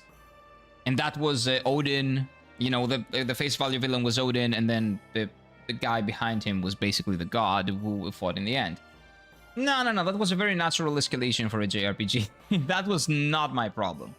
My problem with 16 was that they didn't have any RPG mechanics and that they were saying fuck every second word that they were saying. Like, oh, fuck. In a medieval fantasy game, by the way. Just the dialogue was cringe and the RPG elements missing were bad. And the world, it was not open. Like, I don't need everything to be open like in 15, but I do need my open map, my open world map that Expedition 33 had, that Final Fantasy IX and every Final Fantasy game before 9 had. I need that. I want that.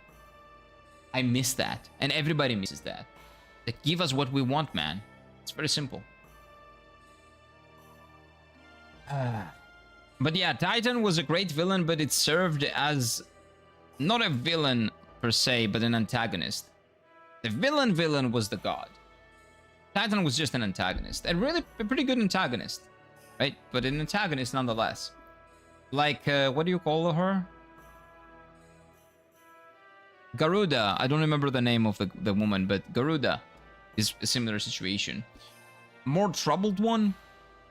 Less well written, but decent as well.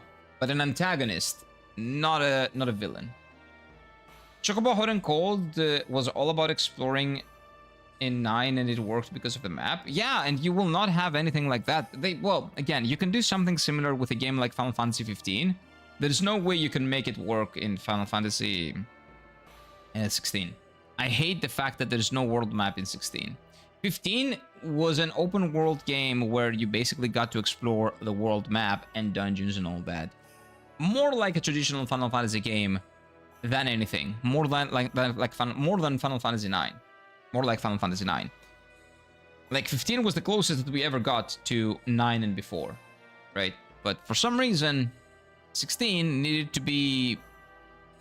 16 took the worst aspects of 10 and did away with every good aspect of the Final Fantasy games that came before it, and replaced that with Devil May Cry combat, which it's good. It's not a bad combat system, but nothing else. I have no idea where Naoki Yoshida got the idea that Devil May Cry is more popular than Final Fantasy. No idea. No idea. But he somehow got that idea, and 16 was ruined because of that. It was not the exclusivity. It was not anything else. It was that it was not an RPG.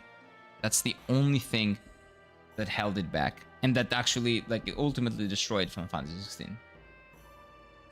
I would still recommend someone who's not a Final Fantasy fan to get into Final Fantasy by playing 16, because at least they play the game that is like the bottom, and then they can go up and play the rest, and it's a good introduction, I guess, to the series, but still, I don't like it. Finally fitted the NPC in Dead Grail OMG, motherfucker hits like a truck. Okay, changed my build to full parry because he kept spamming magic armor 6 health. Nice. Nice. Everybody hates mages. Nice.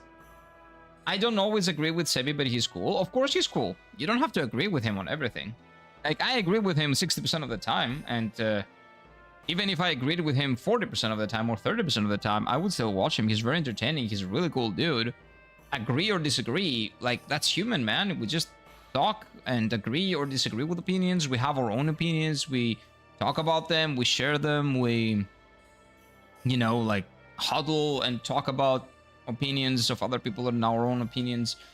We think of them critically, and we apply our own logic and our own criticisms and our own ideas in other people's opinions, and judging them and criticizing them, and that's how we, you know, make up our own opinions at some point. Like, you don't have to agree with him on anything. The big problem that Sebi is facing, well, it's not, I don't know if it's a problem, but so many unreasonable people are basically putting things in his mouth that he hasn't said. Like, people just assume things, and they are presenting them like facts, and he has to then debunk them and say that, oh, that's not the case or anything every single time. It must be exhausting. I think he's very tired of dealing with those people. But yeah, he's a really cool dude, very entertaining. Like, back in the day when I had enough viewers, because I'm not gonna raid someone that has like 500 viewers with a group of like 2 people or 5 people, because I think that's just looking for attention, essentially. Like, if I'm gonna like raid someone, I'm gonna raid him to bring my people, like my community, over and, you know, actually show them something that is really cool that maybe they don't know about. Like, but also don't ruin the stream, because a raid can also ruin the like the momentum of the stream. It can ruin the like the time. It can be bad timing. It can be a lot of things. So I don't like it. But back in the day, like, every time that I got enough viewers, when he was like 200 viewers or something, and I had over 20, I would raid Sebi, because I think he makes really good content. Even if he doesn't like Kingdom Hearts that much, that's fine. You don't like it, that's completely cool. I had fun watching him play it, nonetheless. I loved Crystal Chronicles because the style is like 9 and this action combat. I haven't played it. Haven't played it yet. Okay, wait. We need to play a little bit of Legend of Dragoon. Dude, every single time I do that, I yap so much that I will never finish this game. I don't want to finish this game, though. It's really cool. It's a really cool game. And the story is so well told that I actually don't really forget a lot of stuff, even though I play it twice a week. Like, I play this game on Saturdays and Sundays, and then I don't really forget anything or like after 5 days of playing something else. Crystal Chronicles was very difficult. I haven't played it. It's raining here and they cooled down so much, but I have hot coffee. Nice. Oh, if it's cooled down a lot, then that makes sense. That makes a lot of sense. But when it was like 40 degrees and you were drinking hot coffee, I think that's insane, Ebes. That is like literally insane. It was a miracle that I survived. Okay. Wait. Rose's voice.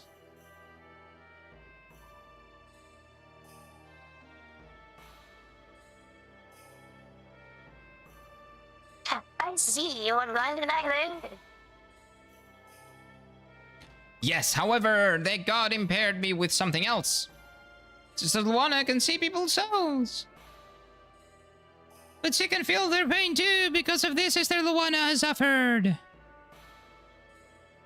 Now I can appreciate this power I have because it allows me to heal the pain of people's hearts. Oh, so maybe she can see that she's the black monster because that's what I assume she is, but don't tell me, don't spoil. Drinking hot coffee on a hot day isn't so bad. I'm built different. I think you are, yeah. I think you're just built different. If you need to heal the pain in your heart, please come to me. Yeah, I don't know about that. Oh, yes, oh, yes. Oh, well, what was her voice? I don't give a fuck. I will go back to Leningrad soon, okay. She will go. Yeah, let's do it. Yeah, she left the party to go back. I don't understand why. Home of Meru. Meru is also sus because her hair color is exactly the same as the Winglies. By the way, I haven't forgotten about that. What's up, Abhishek? Welcome on in, sir. Good morning. Oh, still morning over here. Yeah, good morning. It's been a long time. I wonder if everybody's doing all right. I wonder if they feel lonely without me. No, nobody cares. I can promise you that.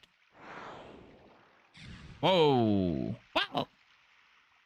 Who's that? Hey, what's up? So she went back to her home? Who's coming through the boundary? It's me, you moron! Oh? Oh, Meru? Is that you, Meru? Yes! Moron! He's the Wingly! I knew that she was a Wingly! Told you she was a Wingly! Long time no see, you look great! Do you think I am really great? How could you live without telling me? Where have you been? Hey! I came all the way back here. You don't need to tell me to yell at me. Aren't you happy to see me? Wait, so the blue dragoon stone went from a Wingly to a Wingly. Humans must not be good, man. Drinking a hot drink on a hot day actually helps your body with cooling. I call it easier. Wait, it can cool easier, actually. It doesn't work like that with my body, man. I don't know what to tell you. It doesn't work with me. What works with me is if I go and take a cold shower for like a, I don't know, a good 10 to 15 minutes. And then my body temperature just naturally goes down. Nice voice of yours, thank you. That is the voice that I give Meru. Because, I don't know. That's what she looks like to me. She's very, like a gremlin. She goes around all the time. So that's the voice that I give her. Okay, let's see. But living the forest is at all taboo. You left the forest, so I don't know if everything else is in the forest will give you Meru. Okay, wait, what is it? Like every person, like the moment I saw Meru facing off against the Wingly that we killed, the other dragoon, the lady, I don't remember, the hot lady, that I wanted her to join us, but she didn't. Like that's when it was like painfully obvious that Meru is probably a Wingly as well. Who cares about taboos? That doesn't mean this is a bad guy, though. That doesn't mean this is going to be an antagonist. But there's going to be a time when we realize who she is, what she is. And there's going to be a situation there. We'll see. Everybody in this forest? And the humans outside? Both of us are living in the same world. How come we have to draw the line and lock ourselves in like this? That's what I want to know. I have been living in this forest forever. I wish I knew. Well, how about you leave the forest and figure it out? Hey, Mr. Slendy. Hello. Dragoon or not Dragoon? The age-old question? I would say Dragoon. Especially if it's this game. To Dragoon or not to Dragoon. You're not far away from working with a cartoon dubbing? No, I'm very far away. I'm not in no way, shape, or form a voice actor. I can just make some funny voices, man. Granny Meru voice? Well, I'm going for more of like a gremlin, but okay. Curious Big M runs hot explains 500 deaths against Millennia. 513 deaths. 513 deaths against Millennia, specifically. Not trying to distract you from the game. Please do. I have no problem being distracted by the game. That's why I stream. If I didn't want to stream, I would play this on my own time, man. But I was curious, being that you're from Greece, what's your thoughts on the Odyssey movie? I spent this entire week ranting about it. It's despicable. It is disgusting. It is... I'm just gonna say it real quick and be done with it, right? But we're not gonna talk about the Odyssey a lot because I don't really give a shit about that movie. But it is everything that it shouldn't be, right? It is basically Nolan's... I haven't watched it, and I'm not gonna watch that piece of trash. Maybe if it comes out on a streaming service, just to be able to talk about it. But I'm not gonna give any money in the cinemas to watch that piece of crap. But what it is basically the colonization, the Americanization of Greek culture. It's world culture, world heritage, when it comes down to like a white European, like Homer, right? But if it was any person of color or anything else, it would not be world heritage. It would be that like specific like race's heritage, right? So it's a double standard. It's a really weird double standard that I don't like. They are changing a lot. They're taking in the translation, which is not really a translation of like a weird like feminist type of thing. I saw the changes that she made in the Odyssey. I think some of them are despicable. A lot of them are. The entire framing around the whole point of the Odyssey is actually changed. So it's really weird. It's really weird. I don't like what the actors say about it, especially like the actress of Helen of Troy. It's just like, what is one thing that you would say to Homer if you could talk to him and, about compared to his epic compared to your adaptation of it? And she was like, oh, we spend a lot more time with women. You didn't. What is that bitch talking about? Homer did not spend any time with women, and women didn't have big roles. 90% of the big roles in this story are women.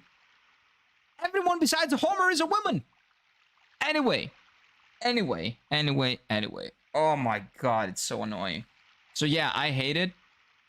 And I hate the double standard as well. I hate the fact that just because we're 10 million people and our color is this, or like everybody can do whatever they want with our cultural heritage and our history. Cleopatra, a Netflix documentary about Cleopatra, who was from Ptolemy, she was Greek, and everybody in Egypt being like, most of them being South African in that documentary. Like, that bullshit is still presented as a documentary on Netflix. So yeah, it doesn't matter that it is fiction. It doesn't matter if it's reality. They just take everything and they colonize everything until they're done. Like, there are kids that are gonna grow up watching the documentary of Cleopatra on Netflix, thinking that Cleopatra was South African and that Egyptians were like mostly South African, and then they're gonna watch the Odyssey thinking that, oh, that's a really nice American tale. Like, yeah, I can see that. Yeah, I can definitely see the American sensibilities being described in a really nice way and being explored in a very interesting way through the lens of Odysseus, or whatever the fuck they're gonna say. It is disgusting. It is basically colonization, and well, Americans have been doing that for the longest time. We shouldn't be... It's just now our turn, right? They have been doing it in a lot of cases historically as well. Like, this is not the only case, but I guess it's our turn. Hey, what's up, Mike? How are you doing, my guy? We Greeks love the Odyssey. Hello, Kira in chat. No, we don't. Oh, we love the Odyssey, yeah, but that piece of crap that's in the cinemas, that's not the Odyssey, sorry. And again, I'm not telling you that it's not a good movie. It could be very well directed. I've heard that Persephone, for example, is phenomenal. Anne Hathaway as Persephone, I love the casting. She looks like it. I thought that she would do a great job, and she did a great job. Like, it probably is very well shot. It is, the budget was great. It's probably grounded because it's a Nolan movie, very grounded. You can argue that it shouldn't be because it's the Odyssey, but that's besides the point. Like, I'm not telling you that it's not going to be a good movie. I'm telling you that it's a piece of crap in terms of what it does with the story, the framing, the casting, everything. It's just a vehicle for Nolan to get an Oscar. That's what it is. It's not the Odyssey. I don't like the name of the movie, okay? It could be called something else, just not the Odyssey. But again, it could be a good movie. It could be entertaining. I don't like the fact that it's doing all the things that it's doing, though. It's the main topic of the whole week. Yeah, sadly. That's why I'm not going to spend more time with it, but yeah, I hate it. Tira loves to be distracted from the game, just watch the talk through during the week. Shut up, we've played a lot of game. I actually beat a really cool boss in AI Limit yesterday. Okay? We beat essentially Lady Maria in AI Limit. Shut up. That was good. It is gross? It is, yes. I'm sorry on behalf of real Americans. No, you don't have to apologize because it's not your fault necessarily. It's mostly Nolan's fault. It's your fault if you support it. That's a different thing. But it's not your fault it exists. And it's not really your fault that even the Greek government paid for that bullshit movie. We actually gave that movie like $1 million. Our Greek government. 1 or 10 million, I don't remember. We subsidized that. Before it was shot, of course, before we knew what it was, but that's on them. That's on us. It is disgusting. Yeah. Anyway. Ancient Greeks in the past liked boys more than women. No, they didn't. Fucker. Nah, but when it was wartime and when they were fighting a war for like 10 years, well, there were no women in the camp. What were they supposed to do? They started fucking each other. So even the core is wrong? I don't know about that. Cleopatra is most definitely Scottish. Come on now. Everybody knows that. Everybody knows that Cleopatra is Scottish. Yeah, her favorite thing to drink was Scotch whiskey. The nectar of the gods, as they called it. It is the nectar of the gods, by the way. I love Scotch. I'm gonna ask this, sir. I'm not gonna talk to you about that. I'm not gonna talk to you anymore. Okay, so in our party, we have the Black Monster and a Wingly. Who's the enemy again? Who exactly is the enemy? Whoa. Magic. Have you noticed that Meru has not casted any magic or shown her wings at all? She is trying to hide it, so it is a little bit sus. But I think all she's doing is that she's trying to gauge how can we coexist? How can humans and Winglies coexist? I'm home. Whoops, it seems I'm not welcome. It's Meru. This is my home. I can come anytime. Such selfishness is not tolerated. There is no place to come home to, Meru. What? It's true. It is true. Now that's a better voice. Slendy, ban yourself. No, it's not. It's true. It's true. Like the ancient Greeks, when they were doing sieges for like 6 years or 10 years, etc., like from time to time, they would indulge in some, you know, butt-clenching action, let's say, right? They did a lot of that. But the reason why they did it was that they couldn't have women over in the camps. And they were like outside of like a country, and they would all like of a kingdom or of a outside of a castle for 3, 4, 5, 6, 7, 8, 9, 10 years sometimes. And they couldn't have women. So at the end of the day, the only thing that they had was each other. So they, you know, indulged in some butt clenching, let's say. Some butt clenching exercises. Sorry about that. It is what it is, man. It is a historical fact. It's true. But that's nothing to be ashamed about or anything. They had bigger problems to worry about than what the modern audience would write about them on the social media about 2,000 years later. 3,000 years later. Nash is just Gandalf waiting for the Barlong moment to show off. You think so? That would be great. But she is being presented as a, you know, like the Winglies have been presented as the enemies. And like we've known for the longest time that we're eventually gonna face up against the Winglies. That the bad guy, supposed bad guy, which is eventually the Odin in Final Fantasy 16 terms. Lloyd is the Odin of this game, I assume. I presume. But we know that he's a Wingly because he associates with the other lady that we killed who was a Wingly. And now Meru was very obviously a Wingly as well. So it recontextualizes who's the bad guy and who's the bad guy, the good guy here. But I think that's just kind of the standard JRPG thing, where you think you know who the bad guy is, but you don't, essentially.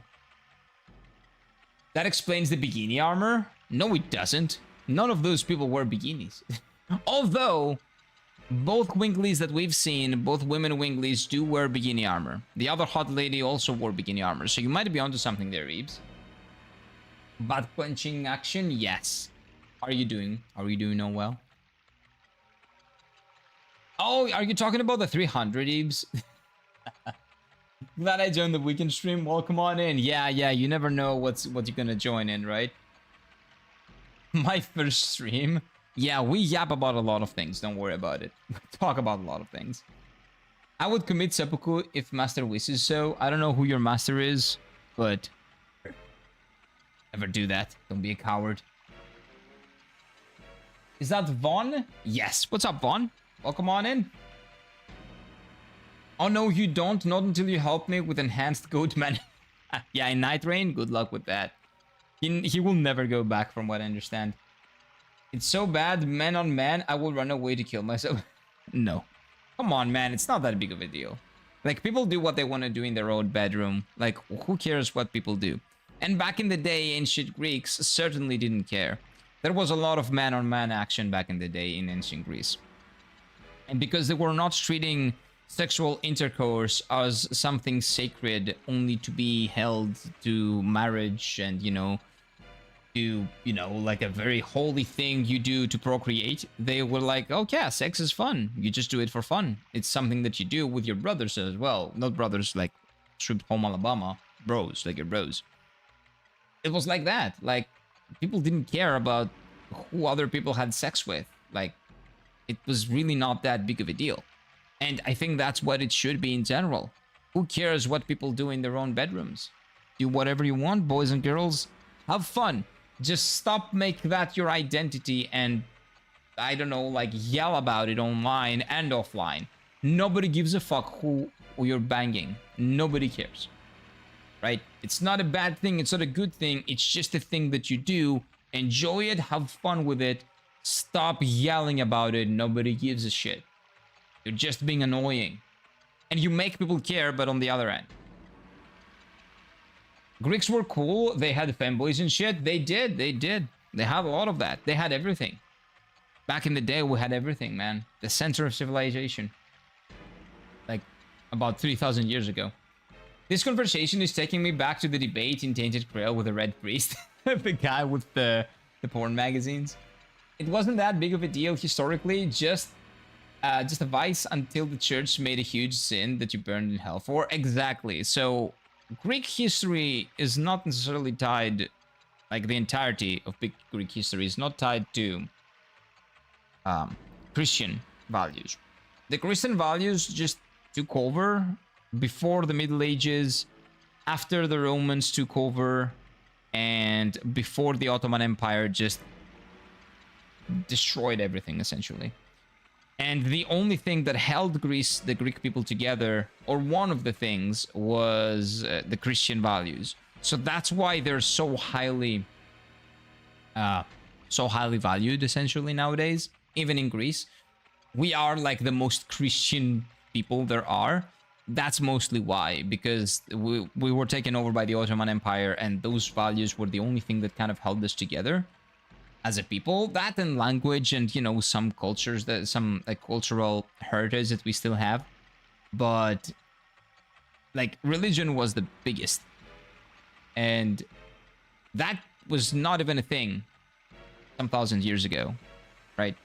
People were way more open-minded. And to be honest with you, I don't like how close-minded some people can be just because of religion. again, you can have your opinion, that's completely fine, but don't get into other people's faces, and you can keep your opinion for yourself if all you're looking for is to yell about something. That goes both ways, in any ways. Like, if you're not willing to have like a dialogue with someone, to talk about something with someone, if you have your opinion, it's cemented, and you are never gonna bulge, or never gonna bulge? Why did I use that word? You're never gonna move from your position. Like, just stop yelling in one side or the other. Stop yelling, essentially. It wasn't that big of a deal. I laugh so hard when I see on TV shows about gay and lesbian couples saying that they want kids. I feel for the kid unless the kid is also gay. No, what? Abhishek, what? Listen. A gay and a lesbian couple can have a kid. They cannot procreate, of course, but they can adopt a kid. I don't see a big problem in that. The only problem that I see is that with modern society as it is, some of those people, and some of the straight people as well, that's not only gay people, they can be really bad, they can be in a really bad state of mind, okay? Any people that adopt. So I think that with the adoption, there should be very, very, very strict rules about who adopts who. And if there are clear indications that, like, let's say gay couples have a bigger chance to, I don't know, like, promote something, or like a kind of quote-unquote like brainwash the kid into like thinking that they're gay or something like that, or straight people like pushing something down the kid's throat. It doesn't matter, again, if you're gay or straight. Just if you think that there is a chance that the couple that adopts somebody, that adopts a kid, will shove things down its throat, shove propaganda down its throat, then they shouldn't be adapting, right? That's on a case-by-case basis, though. If it just so happens that there's a higher correlation between the propaganda and a specific, like, couple type, I don't care about that. I want them to also have a fair chance, and they should also be basically scrutinized as everybody else is. Straight and gay, the same thing. The most important thing is for the kid to be loved. For a kid that doesn't have a family to be loved, because that's the most important thing. There are many kids that can be raised from gay couples or lesbian couples, and the only important thing at the end of the day is that the kid receives everything that it needs and that it's loved, okay? And that it's not brainwashed. One way or the other, straight or gay, it doesn't really matter. There needs to be control, and there needs to be a lot of drilling before someone adopts a kid, for the sake of the kid. But as long as a couple, straight, gay, or anything else, is considered to be healthy and to be a good environment for kids to grow up in, again, all the bullshit politics and everything else, all the propaganda and all the brainwashing aside, if a couple is judged to be good for the kid should go to them, and they should have the kid will have a wonderful life with them. It doesn't really matter. Anything else doesn't matter. Spread it. All that matters is that the kid, at the end of the day, has a healthy environment.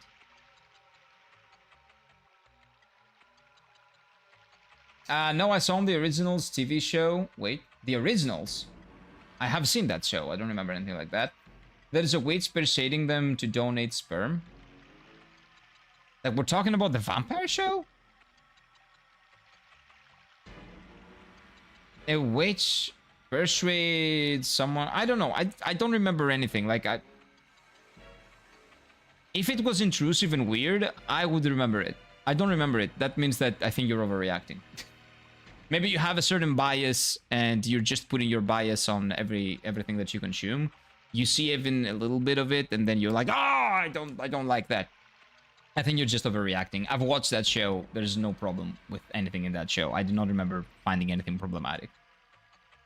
For me. Maybe for you that's different. I mean, honestly, I know one gay guy and a partner, and they want to adopt a kid, but in Slovakia it's quite hard if you're gay, and I think they would make far better parents than 70% of the peeps. Yeah, that's the thing. There are so many bad parents nowadays, so many people that think they would be good parents, but they're not, that the system has to just figure out who they are, what they are actually. That, yes, there are a lot of gay and lesbian couples and a lot of same-sex couples. Let's just encompass them in that, right? That would be much better than a straight couple, just because it doesn't really matter if you're straight or gay. It matters if you love the kid and if you have a proper environment for the kids to grow up, unbiased, healthy, with everything else considering, right? A healthy environment for the kid. That's all that matters. It doesn't matter what you are. If there are 2 guys, 2 girls, maybe there are 2 friends that want to adopt a kid, even they should probably get a chance. As long as they, are a family, they can go and, say that we live together, we're friends, but we live together, and they might provide a good environment. Having said that, a good maternal and a good paternal, those 2 examples, a good paternal and a good maternal example, are very important for a kid's healthy, for a kid to grow up healthy, of sound mind. So that is why it's sometimes more difficult for same-sex couples to adapt, because they only have one side of that, not the other, or at least visually. I don't know, it depends on the roles, but even then, it depends on the roles in the couple. That's why it's a little bit harder sometimes, or maybe even more hard, but that's good. I think that's good, because that means that they're taking the future of the kid seriously. That's not any part of discrimination or anything. It's just taking the life of the kid as not as a joke. It's not a talking point. Kid adoption is not a talking point that you can say, oh, but it's harder for gay people to adapt, so that is discrimination. No. That's not a talking point. That is all about making sure that the kid has the biggest chance to go to a couple that will love them and will provide them. Will provide for them. That's all there is to it. Totally agree. All couples should be vetted if they want to be parents. Oh wait, now I wouldn't exist. Why? No couples? Wait, what do you mean? What happened? They weren't your parents were not vetted? What do you mean? Well, Blind Hunter, back on your feet. Always. Every child deserves loving parents, but not all parents deserve children, to be honest. Exactly. And again, that doesn't mean that, same-sex couples don't deserve children. There might be a higher chance that they are not appropriate because love is not all you need to raise a child. There's a lot more. But that's besides the point. They should be judged and they should be held to scrutiny and everything else exactly like the straight parents, and a decision should be made. Maybe the decision more times than the straight parents is that they're not appropriate. And that's fine because it's all about the kid. It's not about a check mark just that says, oh, yes, we gave a kid to a diverse couple, check. No. It's about the life of the kid. And anything that makes sense, that's what they do. That's what they should do. They should not give the child to a straight couple or to a gay couple just because they have to do it for a check mark. They should be extra careful with what they're doing when it comes down to children adoption. Thing is, I don't mind what people do. I'm the kind of guy who believes in live and let live. I'm not against anything, but sometimes when I see weird, overly gay couples reacting, it gets fun. That's completely fine. But as long as you're not laughing to their faces, that's pretty much it. You can find it entertaining. And it is funny. Some things are funny. By definition, some things, for me at least, are funny as well. That doesn't mean that, I get appalled by the idea of a man being with another man or a woman being with another woman. They can do whatever they want, man. I don't care. As long as they're adults, 2 consenting adults, they can do whatever they want to themselves. For me, I'm going to become anyway in the future. I will try to make my role as a father, trying to keep a child as disciplined as possible. If you're 6 to 8 years old, you can be a spoiler, but 20 years old? Wait, what do you mean? Oh, spoiled, you mean? No, not really. There are no numbers, Flux. Just, well, you're very young. You don't understand. It's fine. It's your responsibility, yes, but you cannot put numbers. Oh, I will be strict with my child for the first 8 years, and then, like, no child is the same, man. Like, a child might not need you to be strict for, like, since the age of 1, and another child might need you to be stricter with it until the age of, like, 17.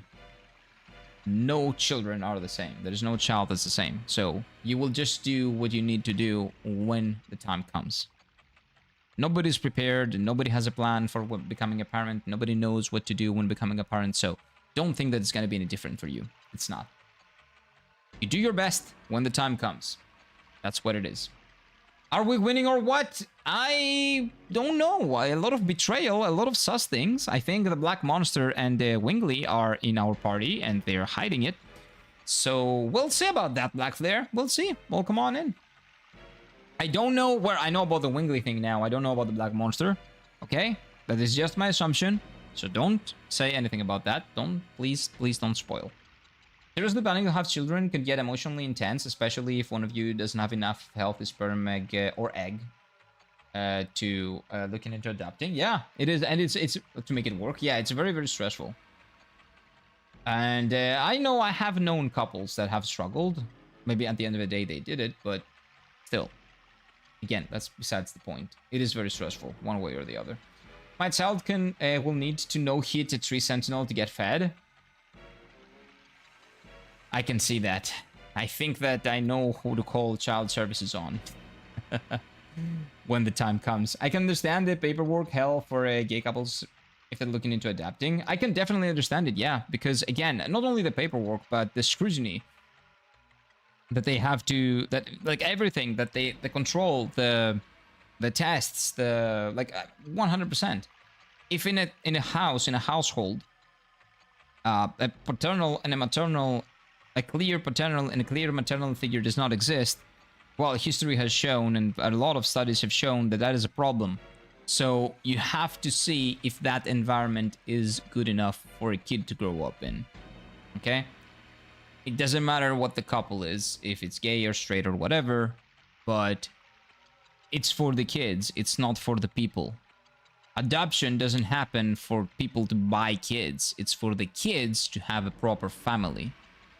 People see it backwards nowadays. A lot of people think that adoption is, oh, we're gonna go buy a cat. No, you're not buying a kid. You're not getting a kid. The kid gets you. It's the other way around. So everybody needs to make sure that you're appropriate for the kid, not the other way around. The Black Mooster.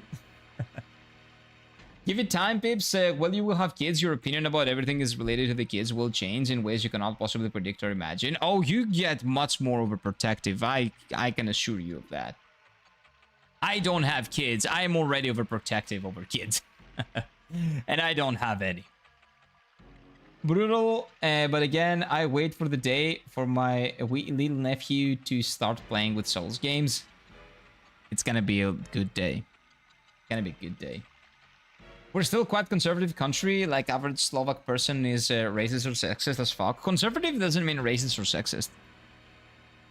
Conservative doesn't necessarily mean that. This is just the association that we make nowadays, because of modern American politics maybe. But that's not what it means. So adoptions for gay couples are very, very biased. Yeah, like, a bias is understandable to a degree because, again, the kid is getting the parents, not the parents the kid. So if there are studies and if there's enough to say that, oh, this is, you know, kind of risky, we should check it a little bit more, or maybe a lot more, that's good for the kid and that's fine by me. But yeah, I don't know about your country, man. I don't know. I would honestly want to have a girl. I would love to talk with her, dress into dresses for her, and like going on dances and stuff. I don't care. I don't care. I don't care what if my boy if it's my kid is gonna be a boy or girl. I don't really care about it. Protect the children. That's pretty much it. Yeah, just protect the children. Let's just make sure that the decision that you make is right by the child that is gonna get adopted. Not right by the parents. I don't give a fuck about the parents. I care about the kid. And I want to make sure that a kid will have a proper environment to grow up in. I don't care what you will think of a decision, or what anybody thinks, or what a society will think about a decision about a certain couple that is not getting a child. I don't give a fuck. I care about the kid, and I want to make sure, and I think that child services should primarily just make sure that the kid gets a family that it deserves, a family that will treat it well, and that will give her that, and that will give it the highest chances to have a good life, to lead a good life. Don't pull an Anakin when you have kids. No, don't do it. Don't you dare do it. Not intentionally, but Luke certainly drew short, strong dads. Oh, he definitely did. In ways you cannot possibly imagine. Is that a Star Wars code? It could be. It definitely could be. But no, we're not talking about Darth Vader now. I know, just saying the N-word to the face of a black person is very normal here. And we judge all the sexually weird people so hard. Oh, really? That's pretty sad. I don't think that anybody cares over here anymore. That's pretty sad. But again, I don't care. That's your country. That's your culture. I don't know what is behind that. I don't know. Maybe there is a reason why, like a reason that explains why. That's what I mean. Like, racism bad, right? And you know, sexism and everything bad. Sure, everything is bad, but to understand why something is still a thing to this day, and very strongly, you gotta see why. You gotta figure out why. I don't know why, but hopefully in time, things will get better in that aspect. You get literally tempted to pull an Anakin when you're at a kid's birthday party and you have to stay for more than 3 hours as an adult. I can definitely imagine that. I can definitely imagine that. Unless there is like a football or a basketball match and everybody, like all the adults are watching the game and then the kids can play. Maybe you're good then. Yes, please teach your daughters to have a healthy methods on stress relief, like sports or gaming. Slendy? Slendy's gonna put all the pressure on them since like the age of 2 to play Souls games, even if they're daughters or or boys, it doesn't matter. I'm just thinking of how the male kid feels. Well, you were one, so you don't have to think about it, right? You know about it.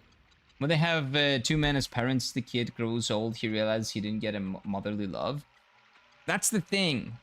Maternal examples, right? Maybe there's an arrangement within the couple and like there is a proper maternal example, even if it's a dude. Or maybe the mother of one of the two, or maybe both of their mothers are very present, and that allows the kid to have a maternal example through them, right? Again, there are a lot of ways that it can go. There are a lot of ways I can say, like, oh, like this and that is present, so that's a healthy environment for the kid to live. As long as the environment is healthy for the kid, and it's judged to be healthy by very strict rules, I think it's okay for the parents to be anything. Doesn't matter. As long as the kid gets what it deserves to have, which is a future. Obi-Wan is very adjacent material. He is one of the original ones in fiction, right? And, well, at least fiction in the cinema, right? Anyway, you are the black sheep of the proud Winkleys. How dare you shamelessly come back? Okay, so here we have the Winkleys. That's what's happening. So the Winkleys over here were genocided back in the day. Some of them survived. They are still in hiding. And they hate the outside world, which is the humans. And the dragons and the dragoons by extension, but the humans. And she is the one that is trying to bridge that gap. To maybe... She escaped and she's trying to find a way to coexist with humans. So that's why they hate her. Meru might turn out to be a really good character, actually.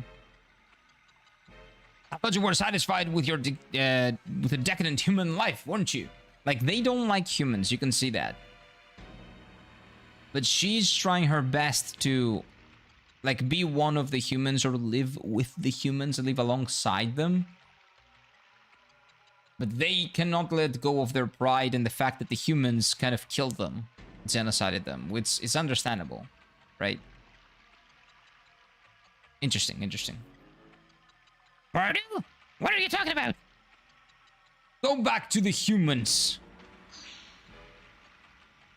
And wait there for the moment we destroy the humans. I told you there's a plan. There's always a plan. Stop it! Oh no, stop it, stop it. That's an old man. That's Santa Claus. Cute. The ancestor! He's here.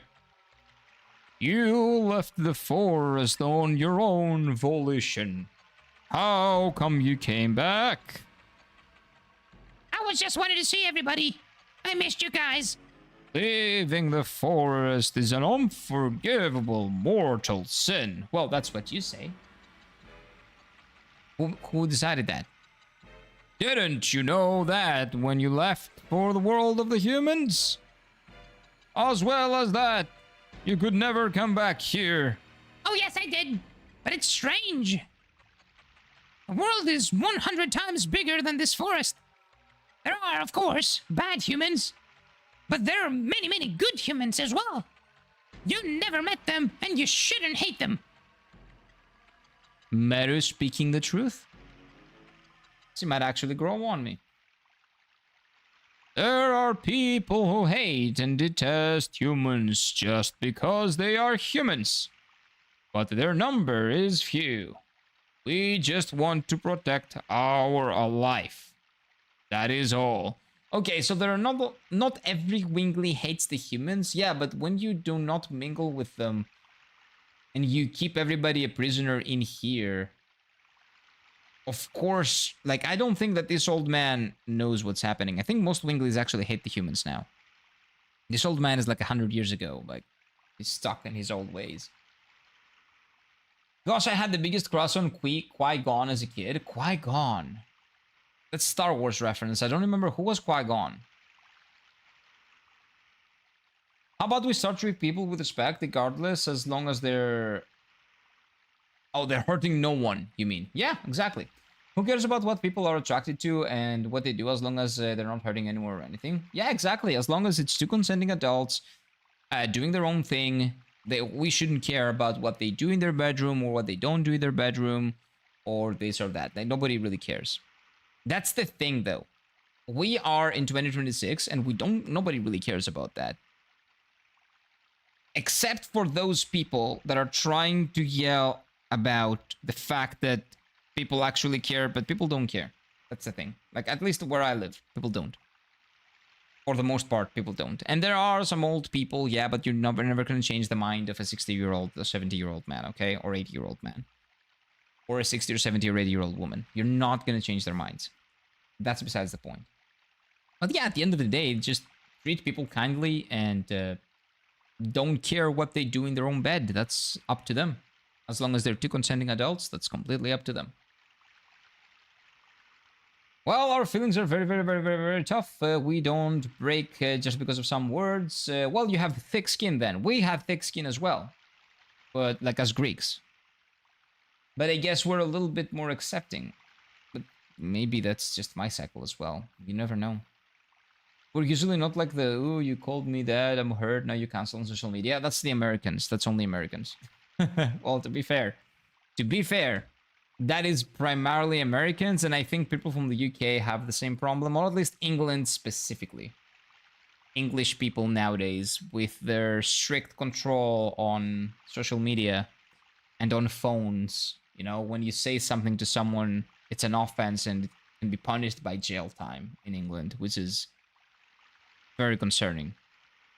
That is like, that shit is like, they don't even have the right of freedom of speech there. It is insane. But most people in Europe, geographically Europe, are kind of like that. But that's not, like, having a thick head is not bad. That doesn't mean that you should care about what other people do in their own bed. Like, those things do not correlate. Do you think Sin Bean treats every movie as a part-time job? Yes, I think so. As he has to die every the first 5 episodes or the first movie, right? Or the first movie. It's season 1 or movie 1, essentially. And then he goes off and dies early on his next job, the cycle repeats. And is he getting paid for a full-time job doing a part-time job hours? That is the real question. Because I think he should be getting paid full-time because the repercussions of his death are still things that we see, the ripples that we still see all the way to the end of the series or to the end of the movie trilogy, let's say. So yeah, I think he should be paid full-time for his part-time work and respect for his part-time work. He's doing it really good. It's short, sweet. In Sin Bin's contract, it specifically stated he only does act once. Exactly. I take Liam Neeson and Sean Bean as the same person. No, Liam Neeson doesn't do that. What do you mean? Liam Neeson actually finishes healthy most of his movies, right? As a character, I mean. Do you just call Sean Bean Sin Bean? Oh, did I say Sin? Dude. Oh my god. I do that a lot. Yeah. So the Sin thing, right? When I was a kid and I saw the name, that's a bad habit that I have from when I was a kid. The name Sean is so annoying to me because in English it makes no sense, because it shouldn't be Sean, it should be Cian, right? Or something like that. Cian or Cian. It's called Sean. It like the Sean, like the Sean, it's Shaun, right? So when I saw the name Sean Bean, but I saw it as Cian, or any person named Sean and saw it as Cian, like I would call it Cian or Cian, right? I would never call it Sean.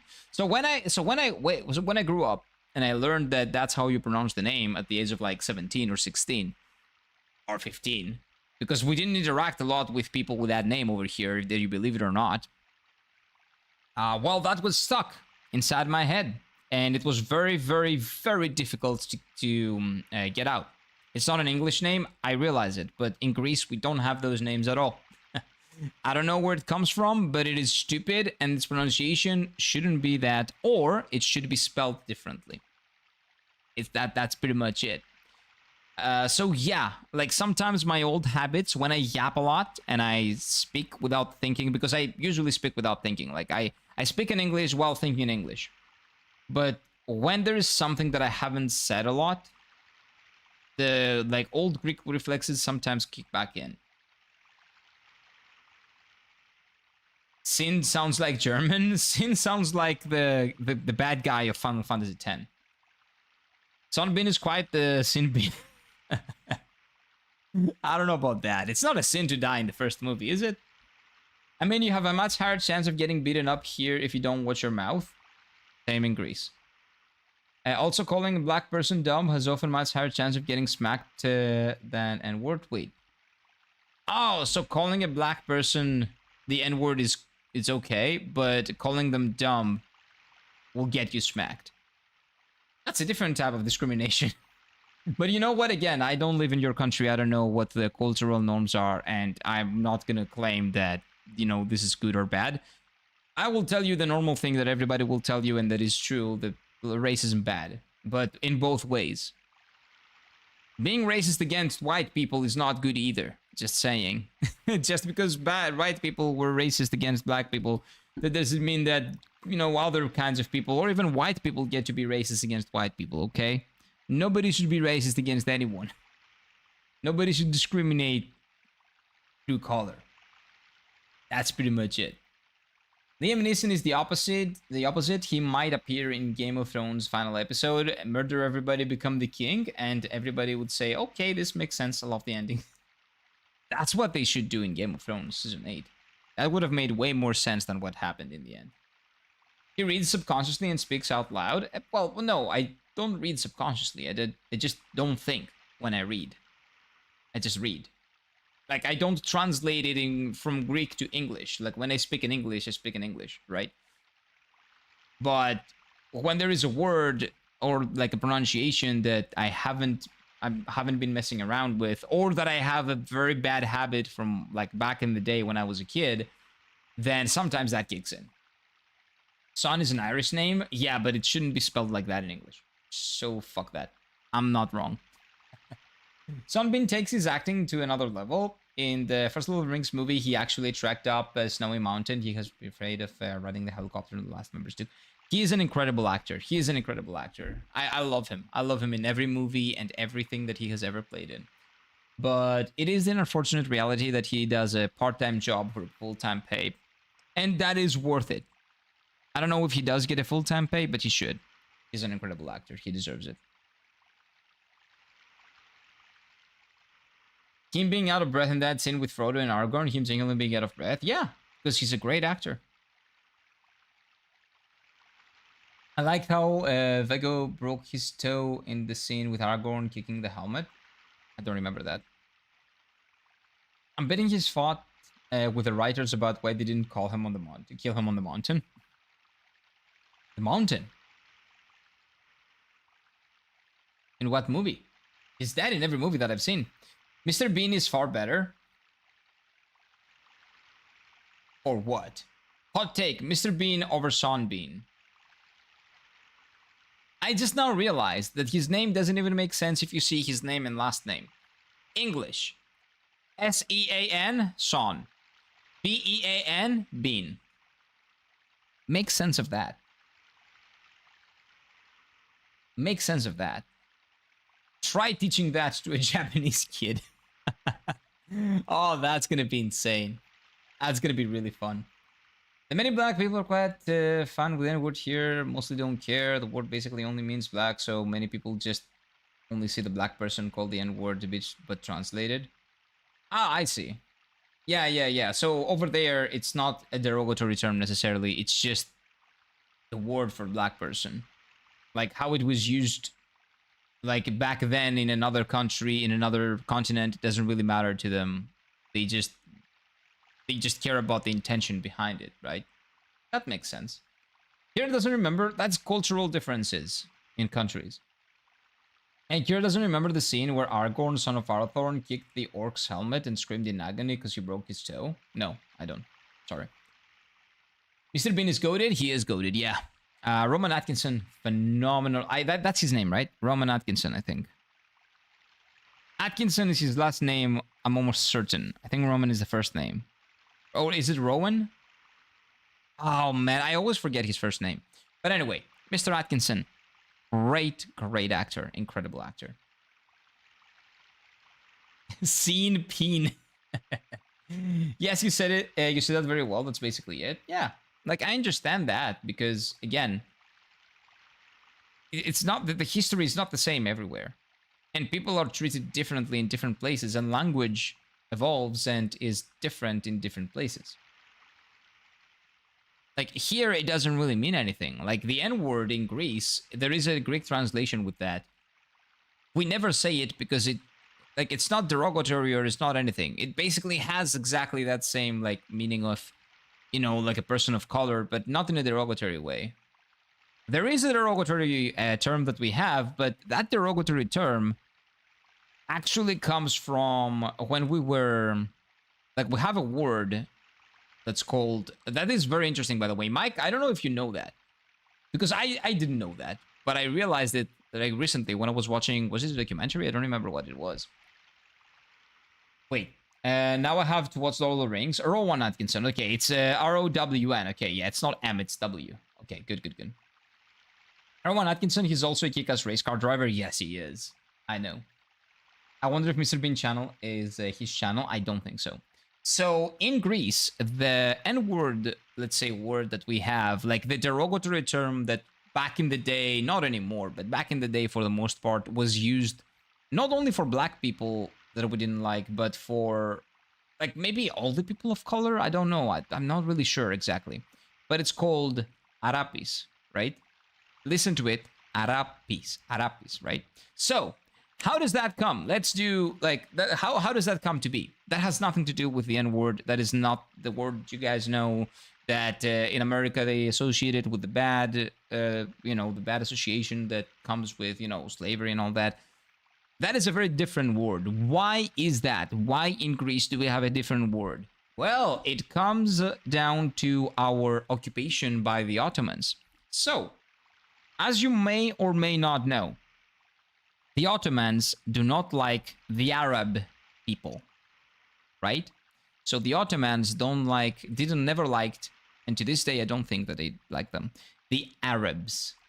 So in the Ottoman Empire and in, like, nowadays Turkey, from what I understand, the word Arab is a derogatory term. When we were under Ottoman rule, we essentially took that word, we kind of Hellenized it, and we called it Arapis, Arab. And that's the word that we used to use back in the day as a derogatory term against everyone that was not white-skinned, essentially. Or yellow-skinned. Like, everybody that was, like, darker skinned than us. Not only derogatorily, sometimes we would call it funnily or something, but it used to be the derogatory term, essentially. So that word comes from the Ottoman people not liking the Arab people when we were taken over by them. Isn't it very interesting how language works like that? And how you can kind of make sense of words because of their, like, where they come from and, like, ancestral feuds and shit like that. Not me, not us. The Ottomans didn't like Arabs, but we heard that as a derogatory term from the Ottomans, and after 400 years of being taken over, well, that word kind of seeped into the culture as well. I wonder if Mr. Bean challenges on that. I don't know. Are you aware of the S-word snowflake? I know what snowflake means, and well, modern definition of a snowflake, but a lot of people are snowflakes nowadays. But yeah, I am aware of that. Why is that the S-word? Can we just call the words? You didn't like Arabs? Again, it's not us. Like, the people that had taken over the country didn't like Arabs. So that's why, after 400 years, that word was kind of Hellenized and became the derogatory term that they were using it as. Ottomans aren't Arabs. That is... no, they're not. But that is not for me to talk about. I don't think they're not. No, they're not. They have the similar religion. They have differences in religion. Differences is in how they apply the religion. That is... I just told you the fact that they don't like them and that was a derogatory term back then. You do your own research and or ask someone that is an Arab or that is a Turk, like a Turkish person. They will give you a much better angle than me. I'm not either, so I don't know. Just keep that in mind. The skin debate is strong today. Skin? Nah. I was just explaining the etymology of the word. You can get that only from a pure-blooded Greek. What? Oh, like that being told to you, you mean? I was not aware of the origin of the word, of the A word. First time I heard it was in the Papa Konstantinos song to Tomaheri. Yeah, I know that. Well, there are a lot of songs that have that. But again, in that case, when we're talking about the songs, that is not necessarily used as a derogatory term. It's just used to basically characterize a person of color, and it just rhymes, so it works well in the song. We also call a certain time of peanuts the A word, but that's kind of different. Oh no, it's not different, because it's the peanuts that come from, like, Arabia, from Arabia, from the Arabs. That's why we call them that. Like, that's the thing. It all makes sense. That's why we call them that. I'm pretty sure that's why we call them that. First time I experienced actual snow years ago when I visited my family in London. I hated it. It was so damn cold. Snow is great. Snow is great. But I think that Trunks was talking about snowflake as a derogatory term for people that basically are blindly social justice warriors, kind of. I don't know. I don't know, Future Trunks. Go and ask someone that is more familiar with it. I'm just talking about the etymology of the Greek word and where it came from. Everything else, I'm not that well read on. Go ask someone that actually knows what they're talking about when it comes down to those things. I know very face value why the beef was there, but I haven't done any studies in it or anything, so go ask someone that actually knows what they do. What they're talking about. It's gray and windy outside. It's like the weather after 18 days of strong heat. That's nice. We have a lot of strong heat over here so far. Dude, I'm not playing the game again. A merchant navy, a lifer and a poet wrote Tomaheri. Really? I bet they used way worse derogatory terms than the A word back in the day. Oh, way worse. Way worse. That was nothing. If you said snowflake to any American streamer, they get extremely offended, lol. Well, yeah, because it's a word that is in America, like, connected, like, in a very derogatory way, right? You never call someone a snowflake in any other, like, way, you know, in any other, with any other intent other than being an asshole to them, right? You only use it as a derogatory term. There is no other way in America that you use that. If you call someone a snowflake here, they will probably not really understand what you mean. Because it's like, what? A snowflake, huh? Like snow? Pure white? What? Because it doesn't really... We don't use language the same. Well, also, we're not native English speakers, but still, it's not really gonna make any sense. To people that are not that familiar with, at least, like, modern American slang.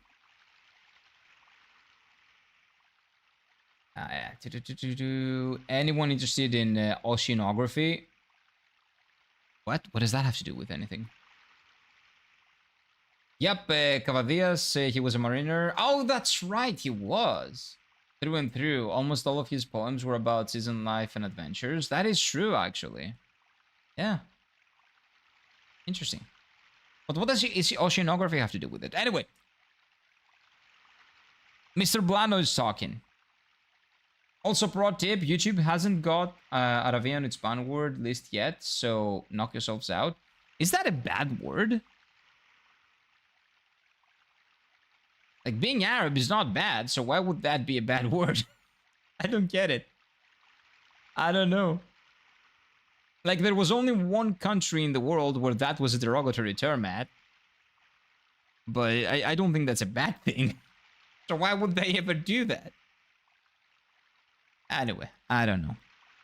I don't know. Modern American sensibilities, I guess. Are humans to the number of few just want to protect our life, that's all? Yeah, I don't know about that, Mr. Oldman. Humans always have been afraid of the magic power of the Winglies. The fear eventually turns itself into a need to tyrannize us and take some action, either to subjugate or kill the Winglies. That is why we need our own world like this forest, where humans cannot enter. Actually, that makes a lot of sense. Because they have a power that the humans can only imagine. And they will always hold the power over humans. And, you know, if you... There's no equality there. The Winglies are just better, essentially. So the moment the Winglies... Like, a Wingly fights a human, and the Wingly brings out the magical power and just booms that motherfucker, and he kills him.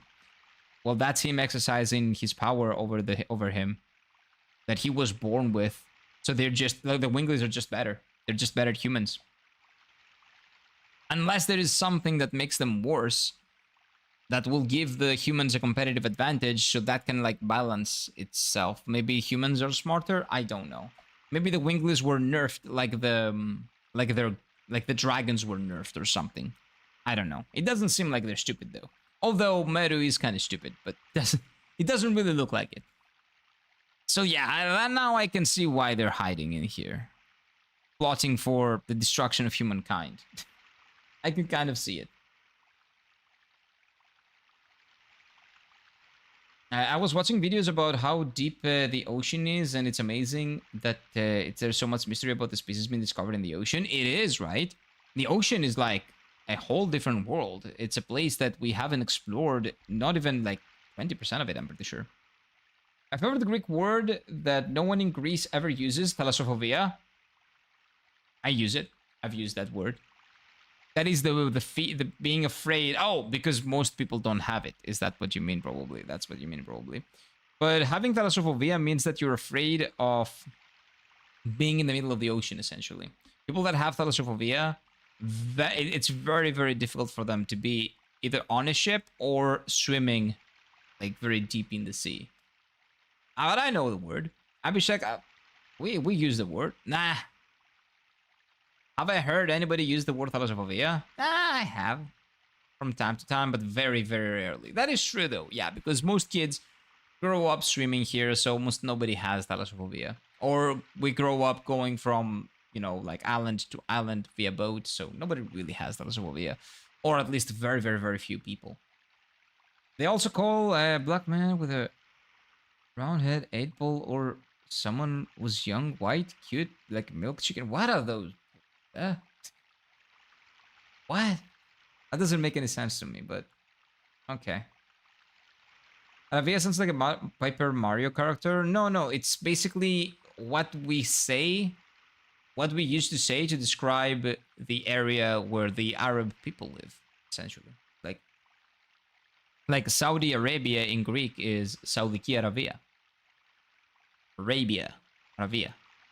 That is just the Greek term for like the translation, essentially, for the place where they live. Humans have been to the moon but not seen the depths of the oceans. Yeah, because the oceans are much more vast. Have we seen the depths of the moon? No, the moon can be faked. If we dig down in the, you know, deep in the moon, you never know what we'll find. We haven't seen that either.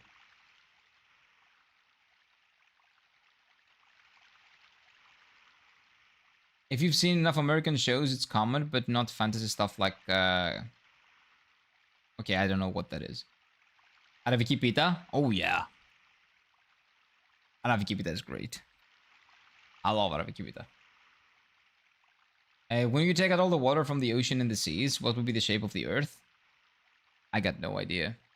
Probably similar to what it is with the ocean and the seas. Just higher hills and lower canyons. One day, maybe we'll get to see it while traveling away to another... Well, not we. Maybe 1,000 years down the line, eventually. Some people might get to see that. But what the old guy says makes a lot of sense. Go back to the other world. Your existence angers the others. Oh no. That's so sad. I understand, I'll leave. Maru! Mother! And father! Leave the girl alone. Mother, you must be kidding.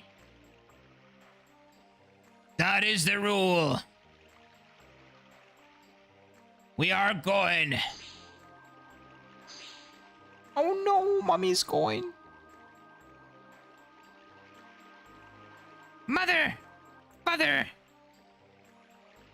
It must be hard for you, but you must go back, Meru. Get out of our forest at once! Oh, yo, no, that's Bartle. Hey, you shut up. The old man is talking now. That's so sad, though.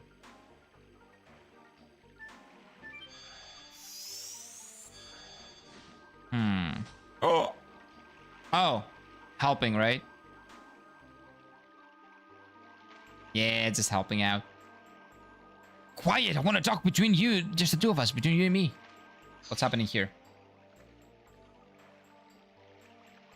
Same shape, just like the lesser dynamic. We're talking about the pita? What are we talking about? Oh, the earth without water. Kind of like that, yeah. I think flat earthers will be sweating when that happens. Dude, there's no way the flat earth thing, like the flat earth thing actually gets anywhere. Like, when millennials die, I think that dies with them. With us. I don't think that it will survive.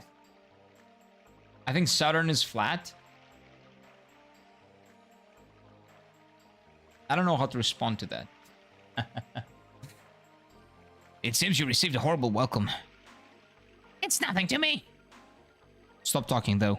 Meru, it was just bad timing. Everybody's feeling tense lately. Is that my fault, too? No. But recently, the Earth is surging. Don't you feel it, Meru? I've been feeling it a little. The animals in the forest are acting savage. This must be the cause, but... what is it? Ancestor Blano said that it is an omen of the dragon coming back to life. Of a dragon coming back to life. But we've already killed the dragon. Oh, in the beginning they said that maybe the darkness dragon. I don't know. We'll see. And it's not the usual one. Even our ancestors who had much stronger magic power couldn't defeat it. What kind of dragon is that? It is the strongest dragon of all, the king of dragons, with 7 magical eyes. 7? That's a lot of eyes, dude. If it, in Final Fantasy XIV logic, that would be essentially the strongest dragon in existence. The Divine Dragon. Ooh. The Divine Dragon? The Ancestor says that the seal has half dissolved. That's why everybody's nervous. But we have Dragon Buster and Dragon block stuff, don't we? The sword for killing dragons and the Dragon Buster has been lost. Oh, it wasn't me, I promise. We know, because it was hidden with the staff in the palace that only the Ancestor could open. The old man is pretty sus now, is he? Isn't he? Gireha sounds like a Final Fantasy... Gireha sounds like a Final Fantasy VII laugh. No, it sounds like a One Piece laugh, actually. For me, it sounds like a One Piece laugh. Me, when I was a kid, knowing the sun will explode after 8 billion years. Yeah, you were not going to be there to see it, so who cares? Maybe it's moving towards it, despite many non-zero initiatives. Heat waves are increasing. Well, that's not only because of that, but yeah, sure, that's partially that. But if the heat waves are increasing, the sea level is gonna go up before it goes down because of all the ice melting, right? Here in chat, I'm not the only one who thinks Ludwig's gun tier is hot, right? Right? No, you are the only one. That guy doesn't even have a face. What do you mean? What do you mean? And the talk you wanted to be just between the two of us is about the dragon? That too, but I really wanted to tell you... What I really wanted to tell you is something else. Meru, don't leave me. I want you to be at my side. I cannot protect you if everybody opposes you. You're kind as always. But if you do, you will be hated as well. I'm going. Go. Everybody's waiting for me. You have friends. They're all really cool. They show me and teach me many things. Yeah. Oh, this is cool. Meru! Yeah, just bye-bye.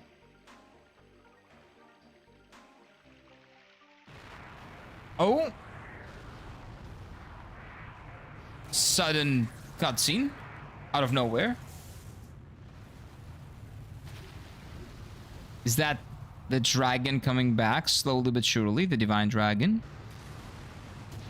So we will have to work with the Winglies eventually. So Lloyd wants to bring back the Divine Dragon, maybe? Even though he's a Wingly? And the Winglies historically worked against the dragons? Whoa, that's a big hole.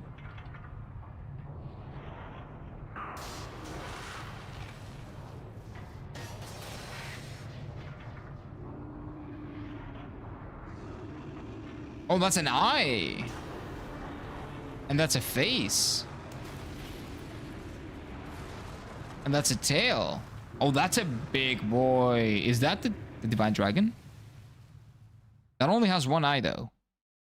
That looks like the Earth Dragon more than the Divine Dragon. That's not enough eyes. Coolest dragon ever. It looks really cool. But it has not a lot of eyes. Not a lot of eyes. Not enough for me to consider it a threat.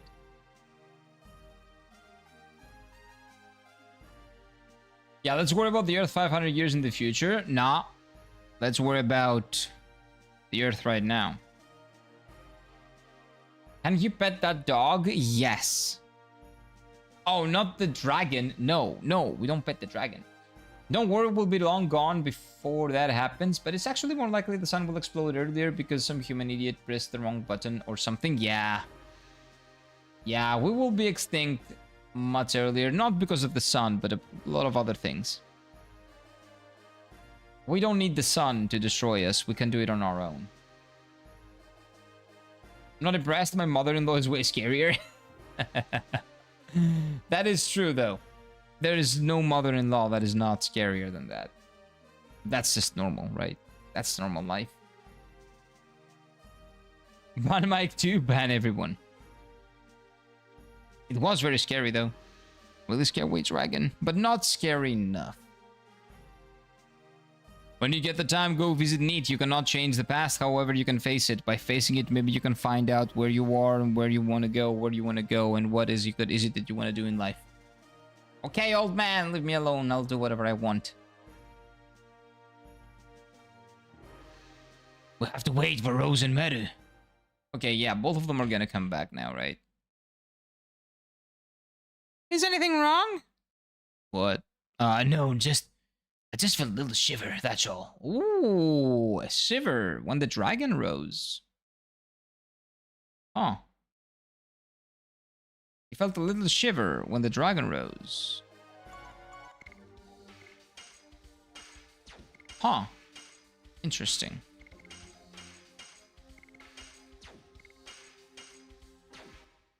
So I know that Ludex Gandir is a tutorial boss for Dark Souls 3, but that's the arm comes out of him is romanceable. No.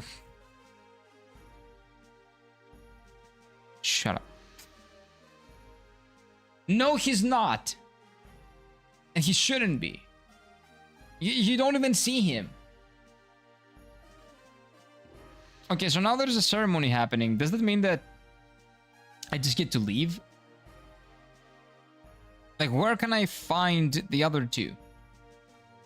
Oh, there we go. That's one. Rose. No, there's no trace of anything yet. Oh, it is not here right now. Oh, wait, she was where the other guy told us to go. Okay. Excuse me, but you had some changes in your body recently. What are you talking about? Oh? The shivers, right? The shivers. Thank you, Sister Luana. Now I can walk outside. How can I thank you? It's fine. It's fine. That's what we're for. I would like to talk to you. Can we go someplace nice? Let's go.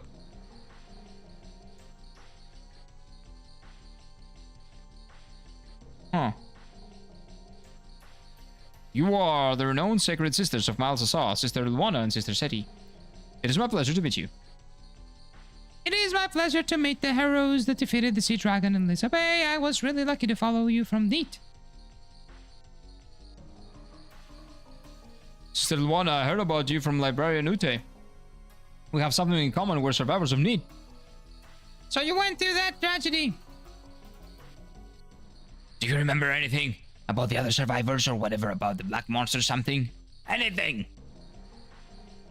Well, I remember only the Sound of Terror. I'm sorry, I don't think I can help you. I'm kind of blind. I see, but it's okay.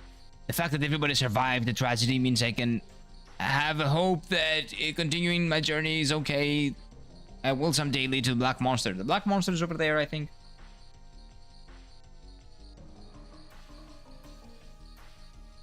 I see why Ibis is shipper. Oh yeah, she is. Ibis is like the biggest shipper. I want to romance Snow White in the Wolf Among Us game. Oh, I'm not gonna. No, I'm not gonna read more.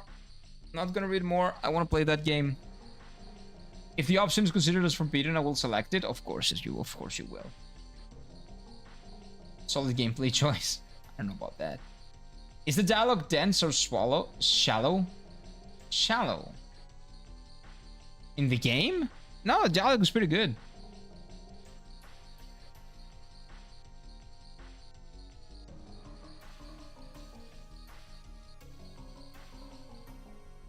Unless you're talking about something else. I don't know. I need to pay attention to the story a little bit. No, it doesn't mean that you went to need to, Rose. Sister Luana, what about the health of Mr. Dart? Yes, what do you mean by usualness of my body? Is that a word? The usualness. I see that people have strong powers. A power like that become human, whatever. What did it say? I missed it anyway. It seems that the source of the power is in turmoil. Another town that has influence over you is anticipating their liberation. That is what I see. That is all I can tell. It confuses you a little more. Please forgive me. Oh? The answer to your question may find the truth about the entity that was influenced over mine. Oh. War is not in human nature. Humans fight by making themselves in their insanity. Which is the Dragoon thing. It is the same over revenge. This is the tool amplifying the insanity. And the insanity of the source of the power of Dragoons. The Dragonite, we know that. Rose said that someday something will happen. And if you cannot just in the insanity, whether you will be able to endure it given the meagerness of your spirit? Good question. Rose has said that already. We know that. And Rose probably lost control and became a black monster. That is my assumption. Don't tell me if that's true or not, but it's just my assumption. I'm fine. Are you, though? You don't look fine. What's that? That is a dead thing. And a dead dude. No? Is that the dragon we just saw? Oh, shit. Oh, that's gonna be a bad day. Oh, this is cooked. Oh, they're cooked.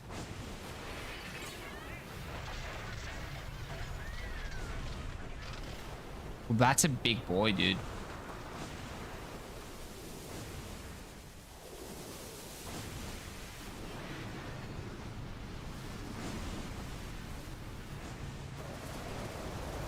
That is one. Oh, that is the 7 eyes. I think I saw 4 or 5. Maybe there are 2 more like down there. That is the Divine Dragon. Yeah, he has like 1 main eye here and 6 eyes on top. Is he just terrorizing everyone? Anger or animosity towards humans of all things. Yeah, right? Dragons are supposed to be friendly. Oh my god, oh my god, oh my god, how could it be? The arrival of the Lord glares through the 7 diamond eyes and crosses the sky with 7 wings. It's Charlotte. It's the King of Dragons, the Divine Dragon.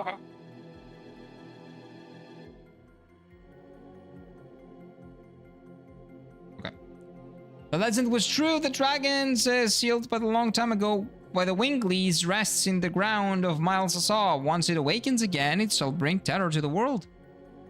Again, we're facing a dragon. We've already killed 2, man. Like, how bad can it be? What are you people? We're dragon slayers. Oh, we are dragoons.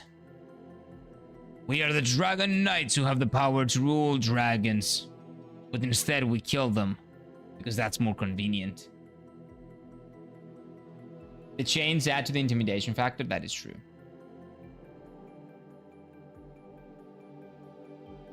All with Klaus? Yes, Abhishek. Like the first time that he became a hybrid, essentially, he woke up as a like werewolf. That was insane. That was insane. Big dog, it's not that big of a dog. It's not a dog. That's long neck. Wonder if he has problems swallowing food. No, but he probably has back problems. Like with that big of a neck, I think that your back would have a lot of, I don't know, like a lot of weight to hold that up, right? So that's probably very bad. He probably has a lot of back problems. At least the big dragon doesn't have many eyes that I can make the lamb bloodborne. No, the big dragon has like 1 eye here and like 6 eyes over there. I'm pretty sure. I think some radio was playing for a moment. No. No radio was playing, not here, at least. To be continued on how to chain your dragon, not to train to chain. Smart. Amazing play on words, Mike. That was a really good play on words. Yes, that was very smart. Because we don't need to train them. We need to chain them. Oh, what if we actually get the Divine Dragon to be a friend and he's our sky mount? Because we are going to get one. This is a Final Fantasy adjacent game. This was made inspired by the Final Fantasy games. So that means we need the mount, or like we need a way to traverse the overworld, which is the legs. We traversed the sea with the boat, and now we will traverse the skies with the Divine Dragon. We'll see. Hey, Yogurt, what's up? Welcome on in. I thought it'd be nice and visit my coworker and her husband for dinner because she's always inviting us over. I arrived at 7:30 p.m. and stayed until 1 a.m. That's a long stay, but I hope you had fun. Alu, alu, alu, they're an elderly couple. Oh no. Welcome on in, Yogurt. Welcome on in. As long as you had fun, that's what's important. Elijah and Haley were not just very convincing, and not the chemistry between them with disposed of the Aurora. I don't remember Aurora, but Elijah and Haley as a couple, yeah, I was not sold on that either way. I don't think so. I don't remember myself being sold on that. Elijah was really cool though. I liked Elijah. Divine Dragon becomes a part of the Goon Squad? Maybe. We're supposed to be dominating dragons, but instead of that, we kill them. I think that this is the first dragon that we're not gonna be able to kill. I wonder if you try beating Elden Ring PS1 version. There's no Elden Ring in PS1. What do you mean? I'll admit they're a badass couple. Again, as long as you had fun. 1 a.m. That's nothing. Although, to be fair, it probably would be tough. Even for me, 1 a.m. is like a lot. Nowadays. Oh my god. Just saying 1 a.m. makes me yawn. Oh my god. Do you think that Ludwig's Gundyr looks hot? Yogurt? No. He doesn't think that she looks that Ludwig's Gundyr looks hot, man. I want to be unhinged and carefree when I'm 72 years old. You will not. Well, you can be both, but you will still sleep after 12, okay? They're 70 years old plus and they stayed up until 1 a.m. Like what? That is insane. Yeah, I agree. It was modded to be on PS1? No, it wasn't. But maybe somebody has created like a clone of Elden Ring as a PS1 pixel game, which would be beautiful, to be honest. I would play that. Dragoons, the legendary Dragon Knights?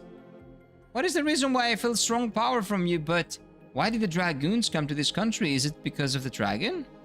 No, we're here just to pursue a man. A man named Lloyd. He's a sneaky, dangerous man. Even for those with the strength of us Dragoons. What did that man do? He engaged in secret maneuvers during the Serbian War and then formed a conspiracy for a coup d'etat in Tibero. So a lot of things. Is he going to bring evil to Malsasa? Maybe. Oh, is that the dragon? Maybe. Please speak to the queen. It seems that we need the power of the Dragoons. Yeah, okay. So now we can talk to the queen. Be right back. Going to Google Ludwig's Gundyr. You don't have to. You really don't have to.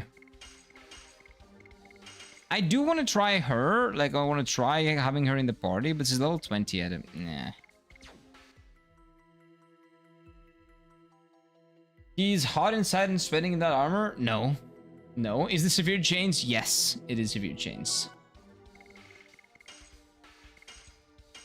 And it is wonderful. If you haven't tried it out, I would very highly recommend you do. It is phenomenal. They've done a phenomenal work with this one.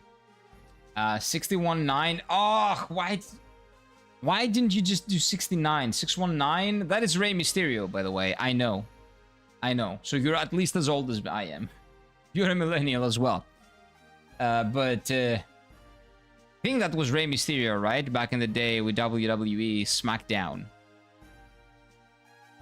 His ult, let's say, was 619, his signature move.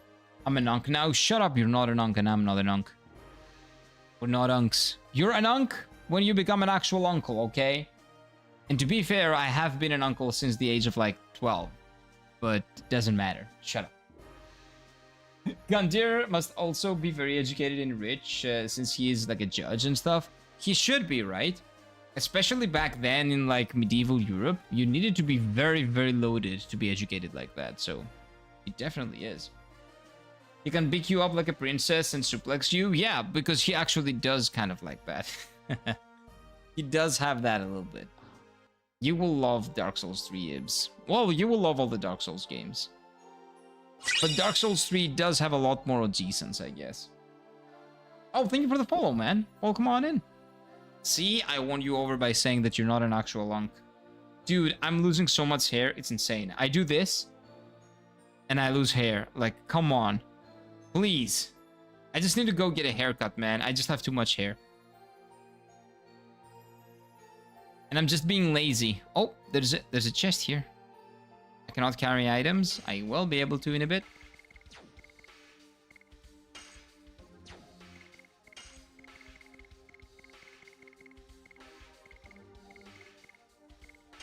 Nobody needs this.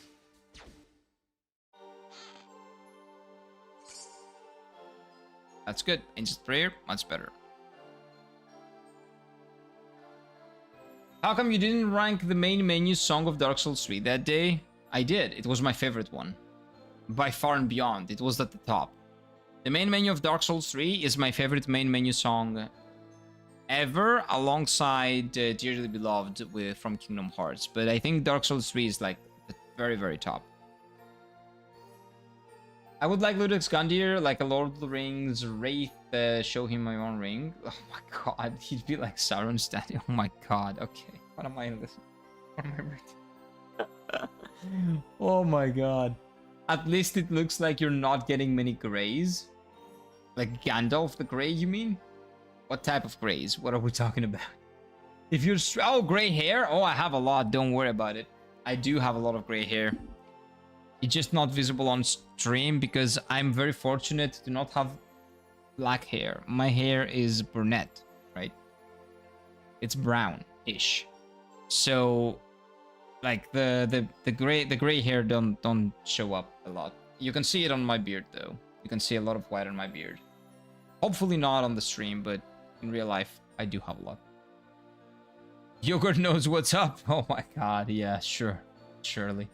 It's crazy how women can handle all of that hair. What hair are we talking about? Dark Souls 3 main crazy menu song. It is incredible. Dark Souls 3's menu song is the best one. Bloodborne is good too. I agree. Bloodborne is pretty good.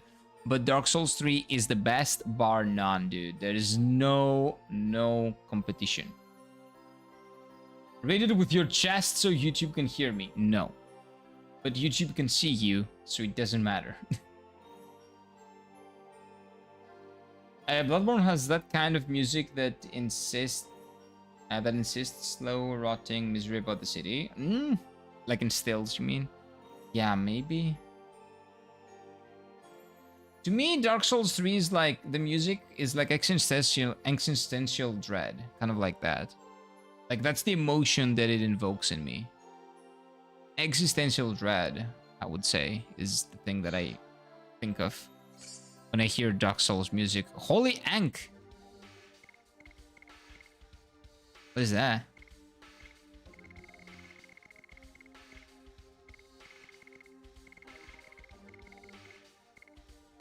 Revive some death with a given probability. That's not bad, actually. That's not bad at all. Any other places I can steal some stuff? Oh, a dragon! Yeah, a dragon. Bloodborne has the best music in my opinion. We're talking about the menu themes specifically. In terms of menu themes, in my opinion, Dark Souls 3 is the best. The main menu theme of Dark Souls 3 is one of the best in all gaming. In all of gaming, I don't think there is a comparison. Can you move? I think there's an item here. No, there's no item here. Can you move, please? Yeah, I did see the dragon move. Dragon is not... But I like Dark Souls 3 more. But yeah, you can like Bloodborne more, I guess. It's really cool. Bloodborne is good as well. But my favorite one will always be Dark Souls 3. And then very close, or it depends on the day, Kingdom Hearts and Final Fantasy are also very close. Like Final Fantasy's menu theme and Kingdom Hearts is Dearly Beloved. The prelude of Final Fantasy is like extremely iconic. And the Kingdom Hearts Dearly Beloved is just a masterpiece. But Dark Souls 3 is, oh my god, so... It basically gives you a perfect idea of what the game is. Like, legitimately. The existential dread that is... Like, that is the emotion that it invokes. The song in the beginning of the menu invokes in you. That is exactly what you're gonna face playing the game. I feel like. Next game suggestion, Shadow of Mordor. On this channel, definitely not. We play JRPGs here. On the main channel, I could maybe. We'll see. We'll see. We'll see. We still have at least a week of like 5 days of AI limit on the KiraFG channel. Well, on Twitch it's the same. Twitch, I play JRPGs on the weekends, like like Souls-like games and the Western RPGs on Monday to Friday. On YouTube it's a different channel. Sekiro makes me feel like I'm about to go on a hard mode Japanese martial arts training. I can see that. It is a great game. If you haven't, have you played it, Abhishek? Have you finished Sekiro? Did Kira deliver my message correctly? What do you got? What isn't Twitch visible on the screen? No, Twitch is visible. Everybody saw your message. What do you want me to do? Chrono Cross or J Dragoon, Legend of Gaia. I don't own any of them. From games that I own as a next game, I was thinking, well, I don't own Persona 3 Reload, but I want to buy Persona 3 Reload because I want to play it. I have played the original, but I want to play the Persona 3 Reload. I want to play the game. I think they adapted it like they did an actual adaptation. So I want to see like a remake. A remake is what I meant, not adaptation. A remake, dude. My brain is fucked. My brain is just straight up fucked. I need to go and get some water and some coffee or something. I've talked way too much. My brain is fried. I think it's a faithful remake, so I want to try and play it. But what do I have here? I have JRPGs from the JRPGs that I haven't played. I have Dragon Quest III for the Nintendo Switch. I have Final Fantasy VIII, the game that I haven't finished, and I might actually play after that. After this game on the JRPG channel, I'm probably playing Yakuza 3, because we are in the middle of the Yakuza series playthrough as well. Like I play a JRPG, then I play a Yakuza game, and then I play a different JRPG, and then I play a Yakuza game.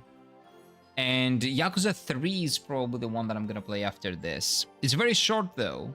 So we'll probably be done with Yakuza 3 in a couple of weeks. So then the next one after that could be Dragon Quest 3, could be Persona 3 Reload, it could be Final Fantasy VIII, it could be Final Fantasy Tactics. Both of those I've started but I've never finished.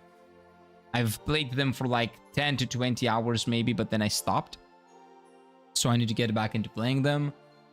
It could be Final Fantasy 8, I said that, 8 or Tactics. It could be Persona 1, I have here. Suikoden, I have Suikoden 1.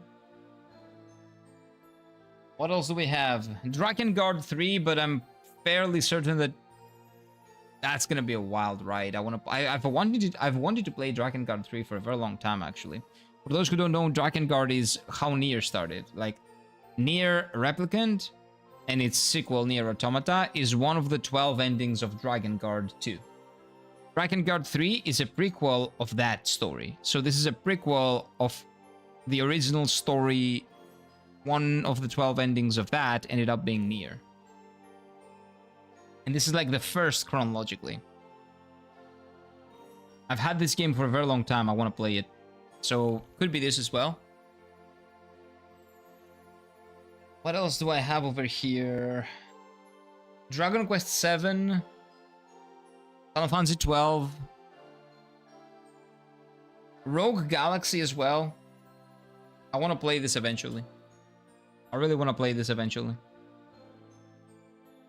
I really want to play Rogue Galaxy. See, I told you, I have a lot of games that I haven't played yet that I really want to get into at some point. I was playing C4 recently, the music that is too good. I took 6-on-1 fight, defeated all of them, taking no damage, and it was a wonderful feeling. One of the toughest bosses now. Nice. 2 times I've finished Sekiro. Yeah, I think last time you were like in the chat, you also mentioned something about playing the predecessor of Sekiro, right? Which was Sifu, as you said. But it was like in the end of the stream. We didn't talk about it that much. I'm glad you're enjoying it, man. Warcraft 3, I haven't played any Warcraft games. Well, maybe a little bit of Dota, which was a Warcraft 3 mod, I guess, back in the day, you could call it. Just change it to the original soundtrack if you play Final Fantasy VIII. What, if you play that? If I play what, though? What game are you talking about? Which one out of all of the ones that I mentioned? FF Tactics is an epic game. Yeah, I've played a little bit of Final Fantasy Tactics for like 10 to 15 hours. And then I dropped it. I don't remember why. I think I didn't have the time to play it when I started it. And then when I came back to it, well, I didn't come back to it. I played something else because I think another game came out or something. But yeah, I need to go back and finish it, man. You have a PS2? I do. I cannot stream on the PS2. Like, I would have to rip the disc and basically turn it into a ROM and play it through that. I cannot stream from the PS2. Or actually, there is a way to stream from a PS2, but it will require a very, very expensive piece of hardware that I cannot get my hands on now. So what I will probably do is like rip like the thing and get the actual ROM and play it like that.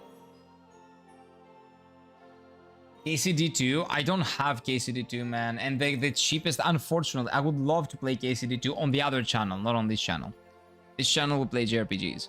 But KCD2 on the other channel I want to play, but I don't have a cheap copy. I haven't found the cheap copy of it. The cheapest copy I can find, physical copy, is for 40 bucks. I cannot do that right now.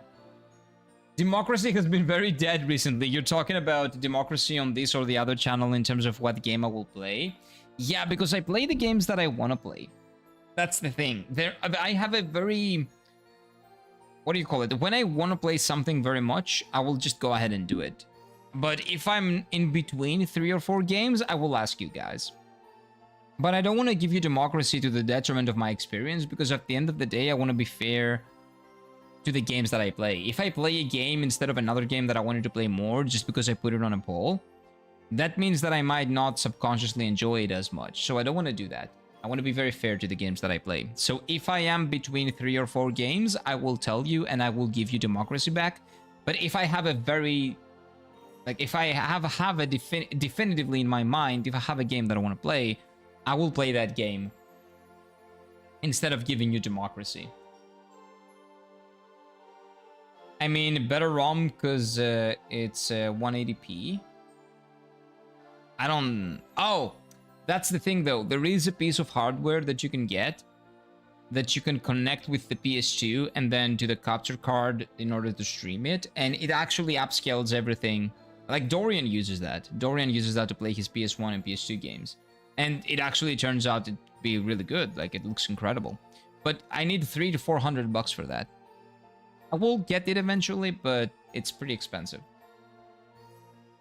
Voting, that's it. For this channel, again, I will give you guys democracy if I'm between games, okay? If I cannot decide. If I have decided, I'm not gonna do the game the disservice of playing something else instead of the thing that I want to play just because people voted for it, so my opinion of it goes down. That's unfair to the game. Sony genuinely wants you to reap their games because the chances are that you already paid for the license to witness them back in the day. But it's not, what do you call it? I don't think that Sony wants that, because if Sony wanted that, they would still putting out physical editions of the games. They're killing it because they don't want you to have that. But the games that you have, that you own, you can do whatever you want with them. You want to create a digital copy of the physical game that you have, by all means, it's your game, you can do whatever you want with it.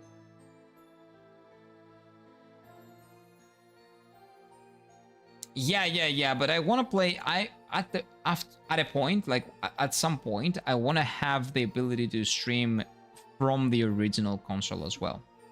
So I will get the thing eventually.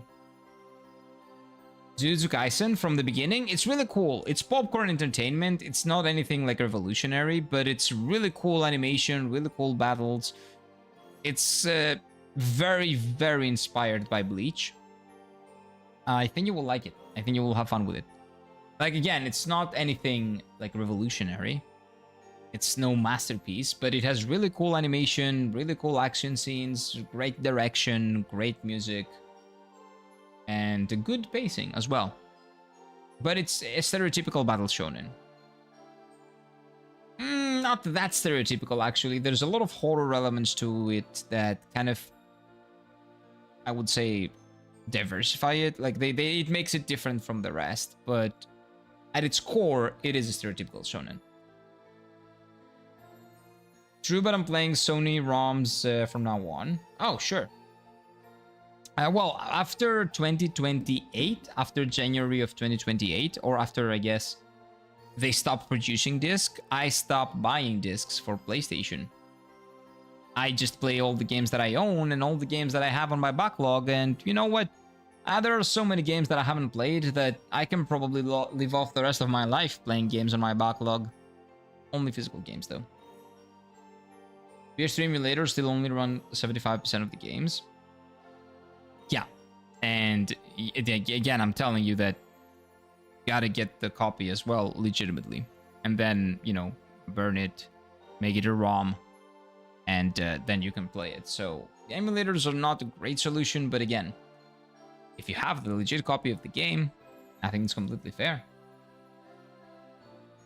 Completely fair. Anyway, Commander of the Holy Knights says, what I'm telling you is that whatever the monster is, with the force of the Holy Knights, oh, you were not gonna kill the dragon with the Holy Knights, man. Nothing can stand against us. That guy's an idiot. Or maybe GOG still cheaper than PS Store and you own the games. Oh, 100%, 100%. Like, if you want to play games, just... Dude, one day, somehow, I don't know... There needs to be... Like, do you remember what we were doing back in the day with PlayStation 1?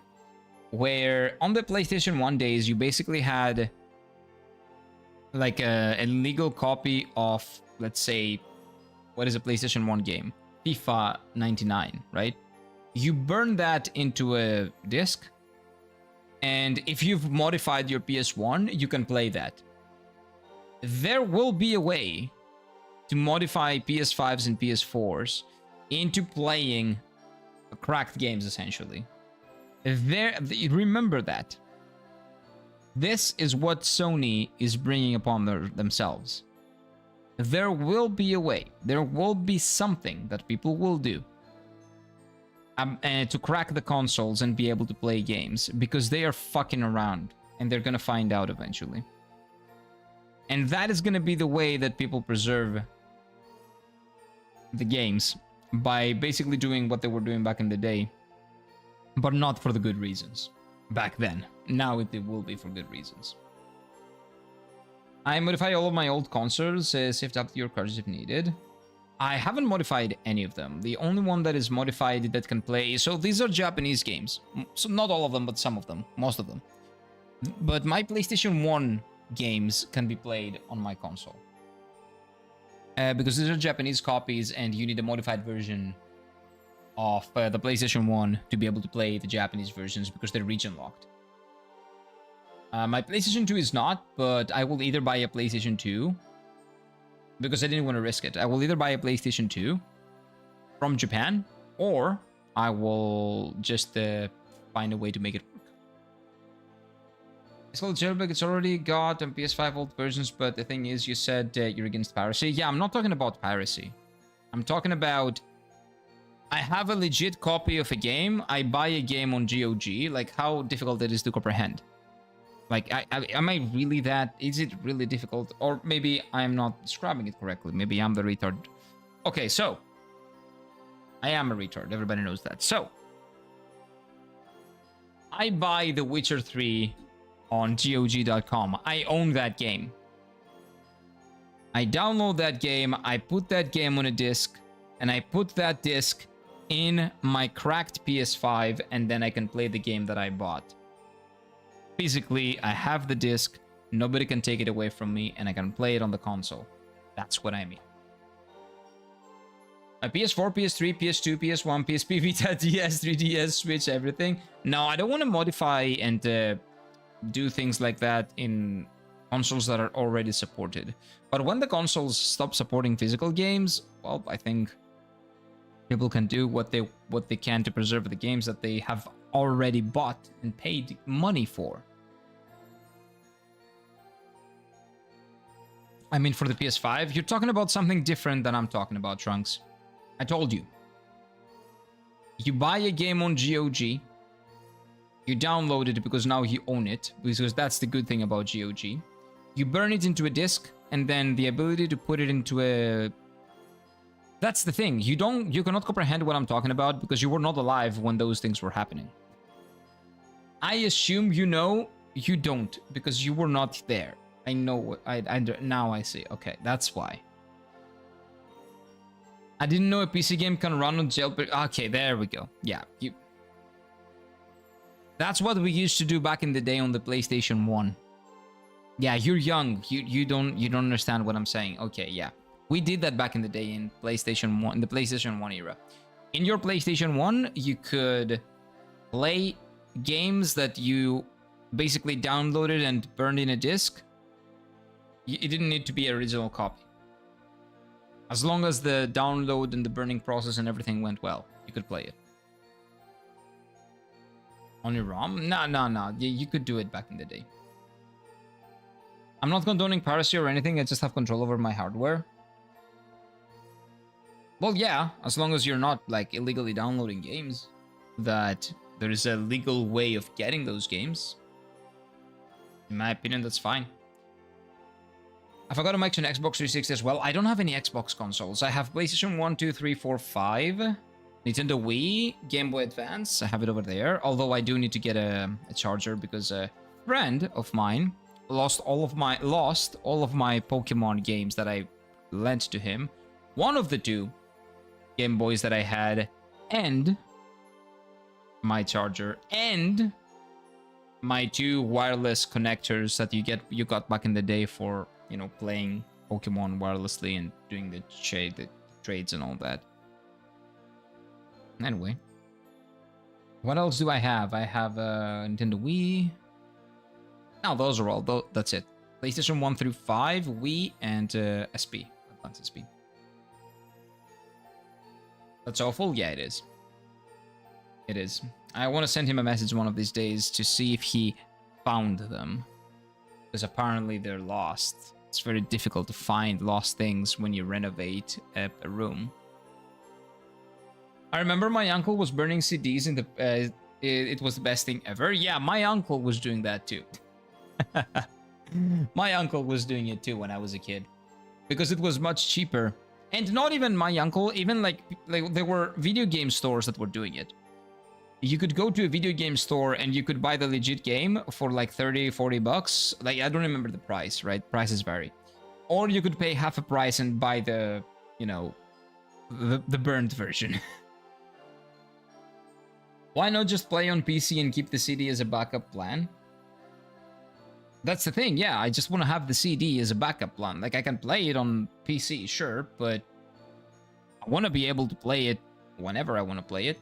So if access is lost on PC, then I want to have it on a disc so I can play it at any moment, right? Or I can get my console and go on vacation when I have a kid or something and I want the kid to be able to play it, right? On that console. Especially PCs are more powerful than consoles, yeah, but again, they're not that portable. Unless it's a laptop, I guess.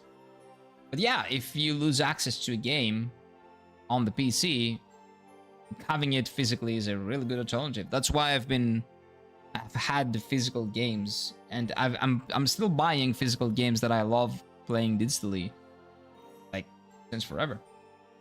Like, I've been buying all the games that I love playing. Like, if I bought a game digitally, chances are I buy the physical edition of that game. I bought the Dark Souls trilogy. I bought the Yakuza games. I've bought, well, again, Expedition 33 so many times. Bloodborne, which I loved.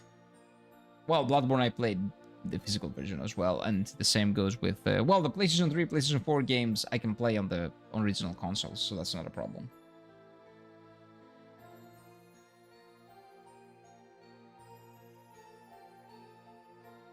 It's like making a dish when you then go to a restaurant and eat it there. Well, the restaurant can make it better than I can, most likely. No longer friends with that bitch. Who are we talking about? Who did what? Oh, with that... Oh, the person that sold... The guy that sold my... Maybe, presumably, sold them. Yeah. No longer. Well, months before, but... Maybe you can see why. Buying games and playing them are two different hobbies. No, I do both. No, it's not. You buy a game in order to play it. That's the natural thing that you do. You buy something to use it. You don't buy it to just have it sit there. But what will you do when gaming chairs come in digital only? I hate this chair. I don't actually, this is one of the very few chairs that are actually decent. One of the very few gaming chairs that are actually decent. Every gaming chair that I either owned or have seen other people own and I've sat on them, they're shit. I should have actually shot on them. They're so bad. Gaming chairs are fake. Never buy a gaming chair. Even if it's good, it is overpriced. It's not worth the money. Buy a good office chair. Tomorrow football final? Yes, I am actually going to watch the final. I'll watch the semi-final as well. But the final is going to be a disgrace to football, as this entire tournament has been. But it is a final. I'm going to watch it. I'm going to watch it. Whoever lost your shit? Yeah. He used to be a really good friend of mine. Like a really good friend of mine. Since I was like a very small child. Like since the age of like 2. We were best friends until the age of 18. In Steam, games are so cheap, people buy in bulk and then at the end end up playing only one free online game. Oh yeah, a lot of people do that. I don't do that. I have a lot of Steam games to play because, for example, there's a series that I love, which is called Trails. These games, Trails in the Sky.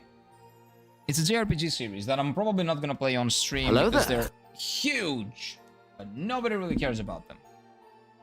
Trails in the Sky, the first chapter, second chapter, and third chapter, right?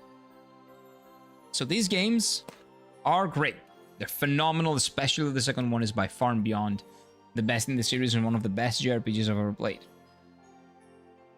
This series... I have the rest. I have also the 5th one over there as a collector's edition, but I don't have the 4th one physically. But I have 6 or 7 of the games in the series digitally because I found them for very cheap digitally, and then I'm gonna find, when I play them, I'm gonna find them physically and I'm gonna buy them physically as well. So I do that for series that I find if it's a bargain, if it's like very cheap, I'm gonna buy it digitally, and then because I know that I will play it. So games that I know that I will actually absolutely play, those I buy. But just buying something for the sake of having it, and maybe one day if the stars align you will play it, I find that very dumb. Who's gonna win? Spain deserves to win before the game. Spain deserves to win. But we don't know. We'll see. Again, I don't believe that he lost the games. I think he sold them because they were very expensive. You can sell one copy of Pokemon Ruby for at least $200 because it's the original copy and it was in very good condition. Same with the Game Boy itself. It was the blue Game Boy. It's very rare. You can definitely sell it for like $400. Then Pokemon Fire Red and Leaf Green can also go for $100 to $150 to $200. So you can make like $1,500 just for all the things that I gave him. I think he just sold them off. But anyway. Don't shit in chairs. Kira, do the pit girl who go potty. No, don't shit in your chairs. Just sit on them. But they're really bad. Like the gaming chairs are a scam. Is Haaland the best now? Haaland has been the best. Well, one of the best strikers for a very long time. I don't know why people think that right now is the time where Haaland is like in his peak. No, he has been incredible since forever. Unless you haven't been watching the Premier League, that is another thing. Also, the team right now is not really... Manchester City is not really doing so hot with Haaland, but again, that's a team thing. That's not him. He has always been incredible. You sold your games most likely? Yeah, I know. Try selling those games 30 years later, you will be a millionaire. I don't want to sell the games. I don't care how much they're worth. I just want to have them and play them with my kids at some point one day. That's why I want them. I don't give a fuck how much they like they're worth. If Donald leaves a trophy before the captain of the winning team, it's going to be glorious. He will, you know, he will do it. You know he'll fucking do it. When you said Donald, I thought of Donald Duck. That made me laugh for a bit. Don't sell your games. I don't sell them. Like, if I sell a game, it will be because I don't want it anymore. Because I don't want to play it anymore. But I don't sell my games. Like, a lot of the things that I have down there and some of the games up here could fetch a really good price. Especially the Final Fantasy I 4-6 collection. I have it back there. You cannot see it.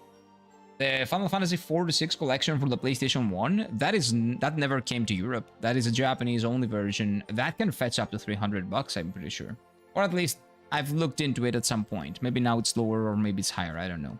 But I've seen it go up to 300, which is in my opinion pretty insane. I'm not selling that. You can pirate? I can, but I don't want to. Just because you can do something doesn't mean that you should. Both Donalds are half orange. Not half. I guess a little bit the beak and the legs. Yeah, kind of. You're not wrong. You're not wrong. The Dictator is the best, but the one player who goes unnoticed... Dictator. Oh, I think that... Dictator is the name that people gave Mbappe in this one. I don't know. I don't know. I haven't been keeping up with a lot of games, man. I just watched the semi-final and now what's the final? This World Cup has been a joke. It's been disgusting, and every time that the game gets good, then we'll have a hydration break. That happened in the semi-finals as well. It sucks. It sucks. Unless it's Sony, then piracy is advised because they hate you. Nope.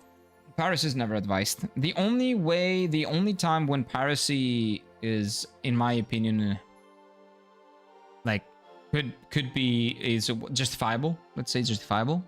That's probably appropriate word. Is when there is a game and there is no other legal way of getting the game. And own the game. Own is a key word there. If there is no other way to own the game, so the game is not out there, there's no way of buying the actual game, then you do what you want to do. But I'm not gonna shame you on like on or whatever. I don't care. But if there is a legit way you can own the game, if there is a proper channel, even if it's a second-hand market, whatever it is, I would highly encourage just buying the game and not pirating. No. Dirty midfielder? Eh.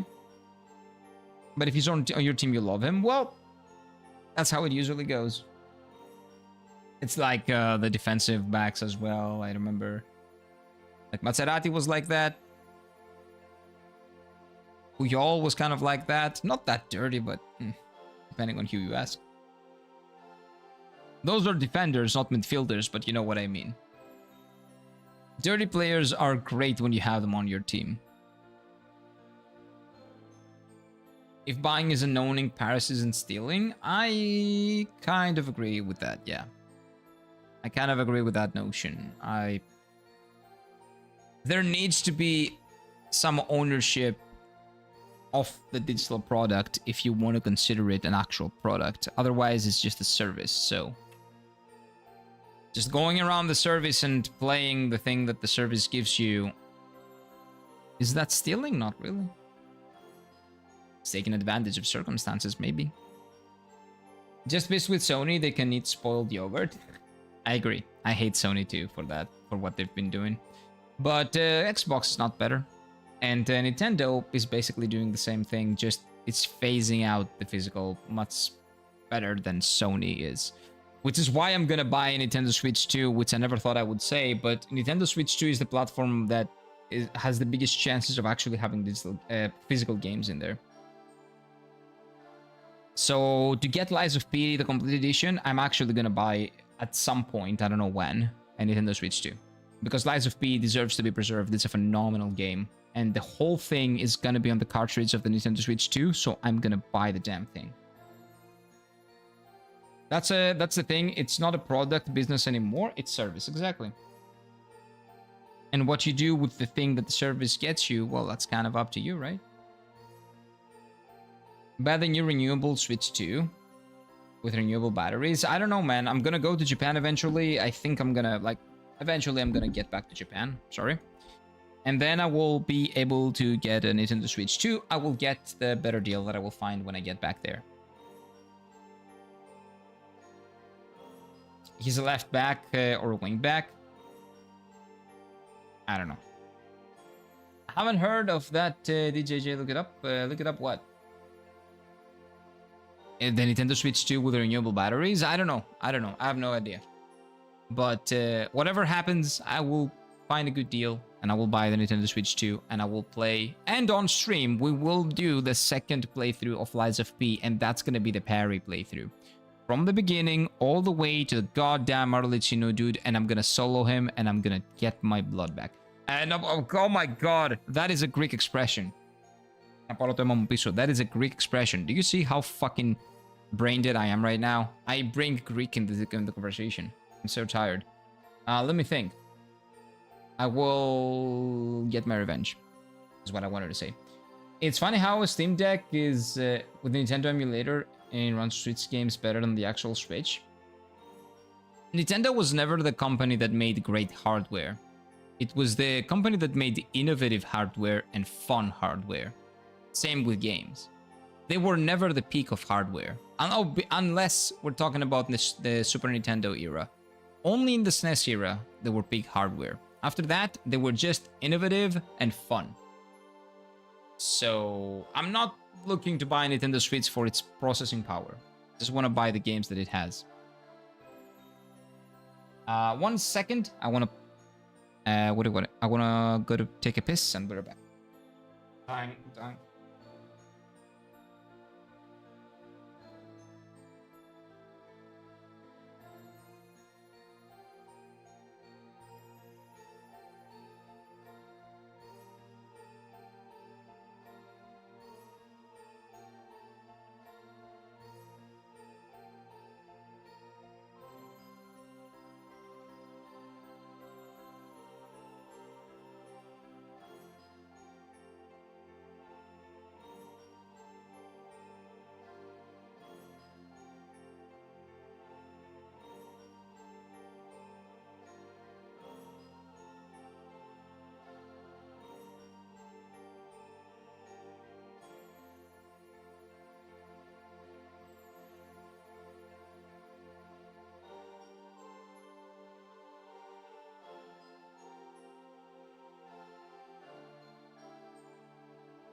Hey.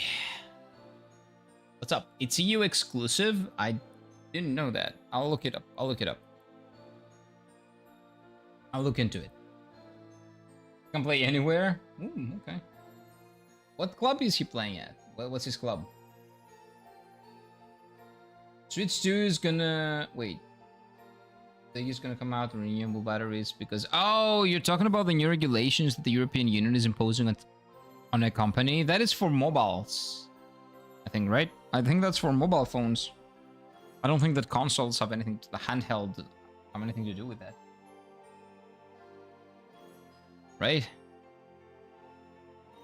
Yeah, I don't think that's gonna happen. It's not mobile? Oh, okay. Anyway. Let's see what they're gonna do for the dragon. I haven't played the game at all today. This is basically just a just chatting stream with Legend of Dragoon playing in the background. Okay, this lady at least, the first Sacred Sister. Okay, she knows what's up. Yeah, imagine that. Okay, she actually has some brains at least. Wait, she's a Dragoon. Dude, she's the Yellow Dragoon. And she's gonna die, and our fatty is gonna become the Yellow Dragoon. Kongo, that guy. There is no way she's not the Yellow Dragoon. She has yellow color, and we're missing the Yellow Dragoon. She's the Yellow Dragoon. Then our fatty is gonna become the Yellow Dragoon. Yap GPT? Yeah, essentially. You've been talking for 4 hours? Nah. Ah, close to 4 actually, yes. They just wrote about an article about this on the Nintendo official site. Interesting. I will look into it actually. Talkthroughs have been plenty for the past days. It's a lot of things happening, man. It's Sony doing their shit. It's the Odyssey. It's a lot of things. It's a lot of things that are just too interesting to talk about. Alwana said, I'm glad to see you came back. Okay. Yeah, the sisters are back. Who are these people? Hey, shut your mouth. These people are the best. We're here to save everybody. The 4 Dragoons, and we have another one as a backup, and another one that's not a Dragoon, but he's gonna become one eventually. You haven't done a single enemy encounter today? That is very true. Wow. That is very true. Although this has been a lot of bombs, lore bombs, and like story revelations. We are almost certain that Rose is essentially the Black Monster, or that she knows something about the Black Monster that she's not letting on. And we absolutely know now that the thing that we almost knew, Meru, is Wingley. Also, the big dragon was free. Like, there's a lot of lore dropping in this part of the game, okay? It's not my fault. The Divine Dragon is cranky, apparently. You're talking about that monster sealed in the mountain of the mortal dragon? Yes, that's the monster. The King of Dragons, sealed by the ancient Wingleys. Divine Dragon came back to life. Whoops. Whoopsie. Let's see how you're gonna fight him without the help of the Wingleys. Please relax, Miranda. You said you will have the... Yeah, we will save this country, surely. Yeah. It is possible for us humans to defeat a dragon. We've beat a couple of them. Even the gameplay is yapping. It's a sign. What can I say, man? Well, there was a lot of plot developments that needed to happen at this point, I guess, so... They just lore dump you a lot, and then we're gonna have very long gameplay sequences. There were a lot of things, a lot of questions left to be... that have been unanswered and are still unanswered, but a lot of them were answered as well. We needed some answers, okay? We were only building up questions so far. We're the Dragon Knights. We rule dragons, the Dragoons. There is nobody but us who can stand up to him.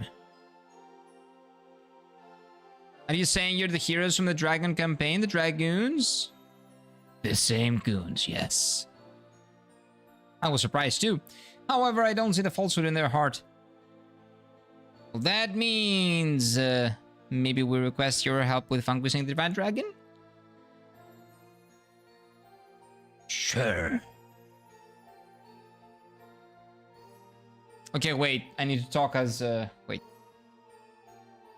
That is a safe way to ask your majesty. It is what we need order to cross swords with the Divine Dragon. They said in Wales made to do ways in ancient times to fight against dragons. Why is the sword kill dragons, namely the Dragon Buster? Oh. What? How do you know about that, Rose? How do you know about that, Meru? Whoops. I didn't say anything. Wait a second. Isn't that the sword? Yes, Shana. That is the sword that the guy has. Lloyd! I'm pretty sure. It's the sword that bastards used to kill Lavids. Never forgotten the Giga Chad himself, Lavids. It is a sword that the bastard... Oh yeah, wait, I'll never forget.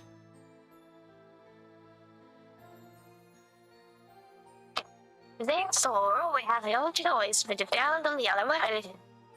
And where is the other way? Inside lost us. As the name implies, it is a magic staff to block the power of dragons. And where is that dragon block stuff?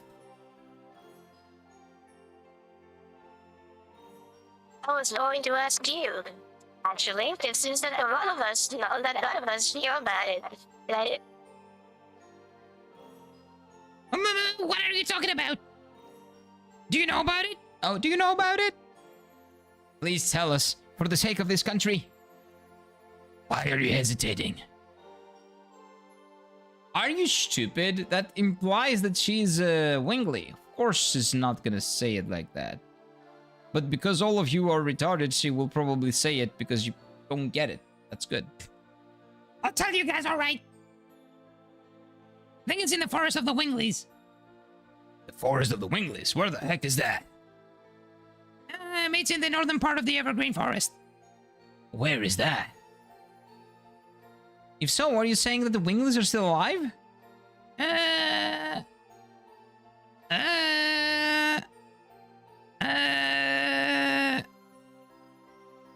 It seems that the meat of the fairies in the Evergreen Forest area was true. Yeah, the fairies were the Wingleys. Queen Teresa, I'm heading for the Forest of the Wingleys with these people in order to borrow the dragon block stuff. Okay, so she is a dragoon, I'm telling you. Are you coming too? Of course, the problems are just too big to leave it up to you. Who does she think she is? Besides, I want to see how far you dragoons can go. Oh, maybe she's not a dragoon, actually. We'll see. If you really have the power to, as described in that legend. I beg of you people, please. Save me also from the divine dragon. Okay, I think we're gonna be fine. Now we're heading to the Forest of the Wingleys. No time for procrastination. See, we're gonna fight. We're gonna do some fighting. Yeah, Shanna is a Wingley as well. I don't know why she doesn't have the white hair. Maybe she took after her dad or something. But she's definitely the product, not the product, the produce of a human dad and a Wingley mother, or the other way around. No, probably a Wingley dad and a human mother, because we've seen her mother and her mother has dark hair. So she was not a Wingley, maybe. Please wait, I don't see Shanna. Oh, come on, dude. She's useless. Who cares? Let's just leave. Let's go look for her. Dude, she's useless anyway. Who cares? Like, legitimately no one. Well, she was here. Let's see if she's still here.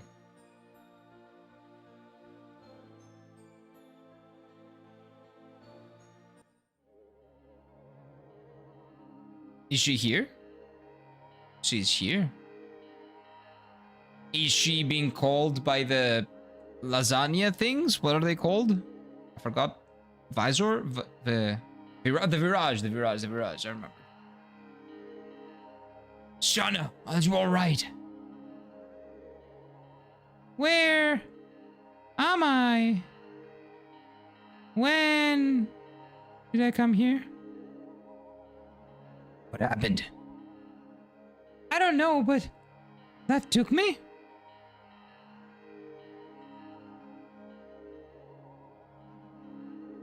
Miranda, what is this room for? This castle used to be a fort for Wingleys. I heard that this room used to be a chamber for the ceremony to seal something. But it was more than 10,000 years ago. Seal something? The divine dragon? No way, right? Seal something. 1, 2, 3, 4, 5, 6, 7, 8 eyes. One more than the divine dragon. Just saying. Just saying. Isn't it the reason the Divine Dragon made a raid on the Crystal Palace? In other words, he's trying to work off his hatred against the Winglies? Yeah, but we're not the Winglies, aren't we? Are we? Why did you come here alone? Why'd you come here alone? And you called again like the time with the Virage. No, it was different this time. I woke up and I was here. I still feel hot. It's gone, The Dragoon Ball rejects her. Wait, maybe? Oh! She was a fake Dragoon! Miranda is the real White Dragoon. Oh, because she has... Okay, so she's not the... Okay, I told you. It's the undergarments. It's always the undergarments. So it's not this is not the yellow Dragoon or the orange Dragoon because he has the orange. She's the white one because of the below. But I thought that Shanna was that. But Shanna is a dirty Wingly. She cannot be a Dragoon.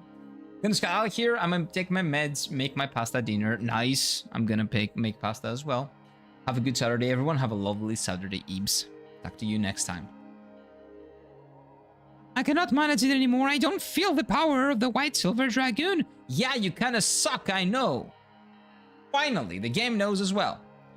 Update, no Zeus, no Lotus Eaters, no Aeolus, and the gods pictured are humanized and regular mortal to relate to Odysseus and Calypso with the old fuck anybody who glazes Nolan's movie is circle jerking for IMAX.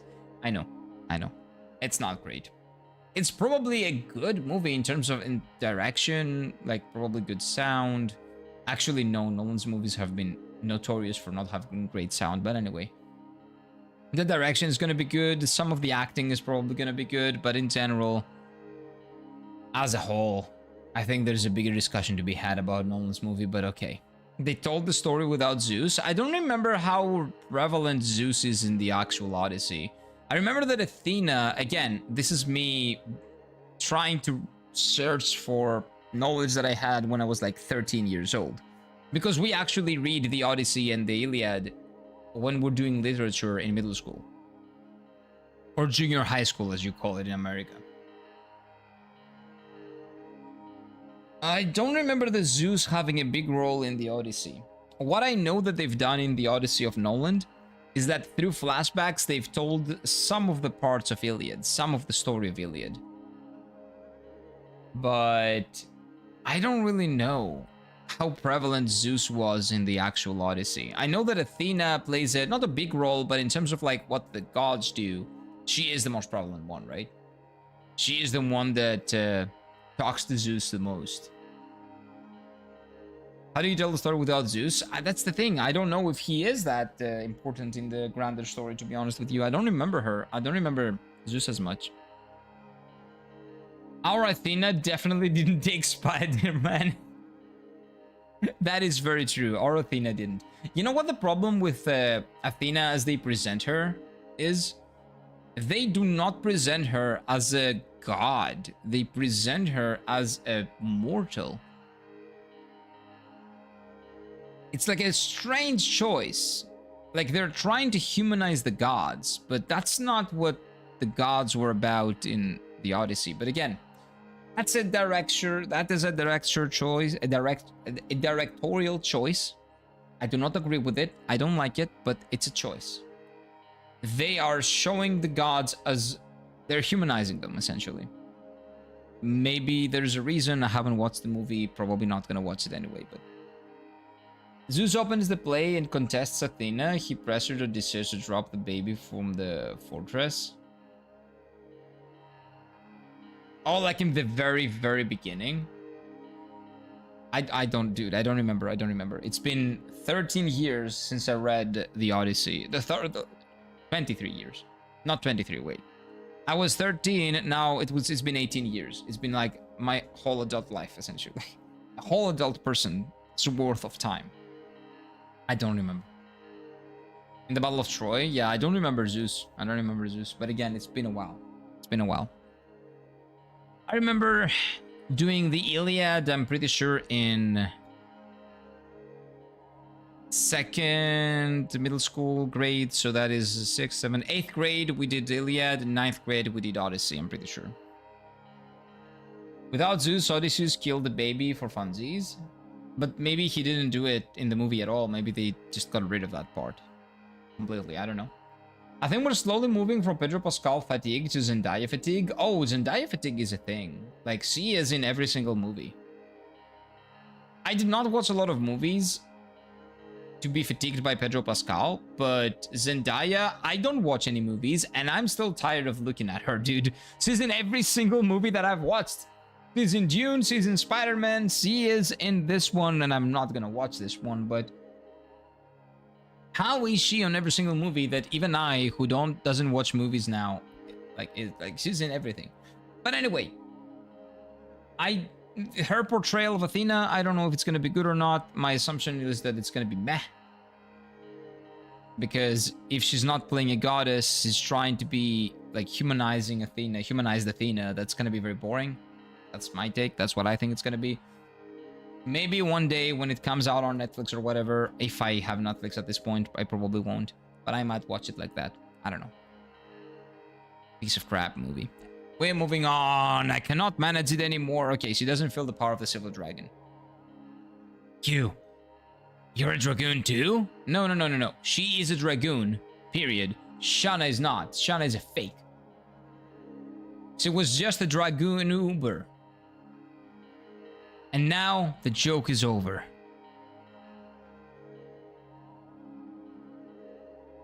I can no longer. Shanna! Finally, we won't have to have you in the party. You were pretty useless. What's going on? What is this stone? This is the Dragoon stone, lady. This is what you use to morph into the White Ranger.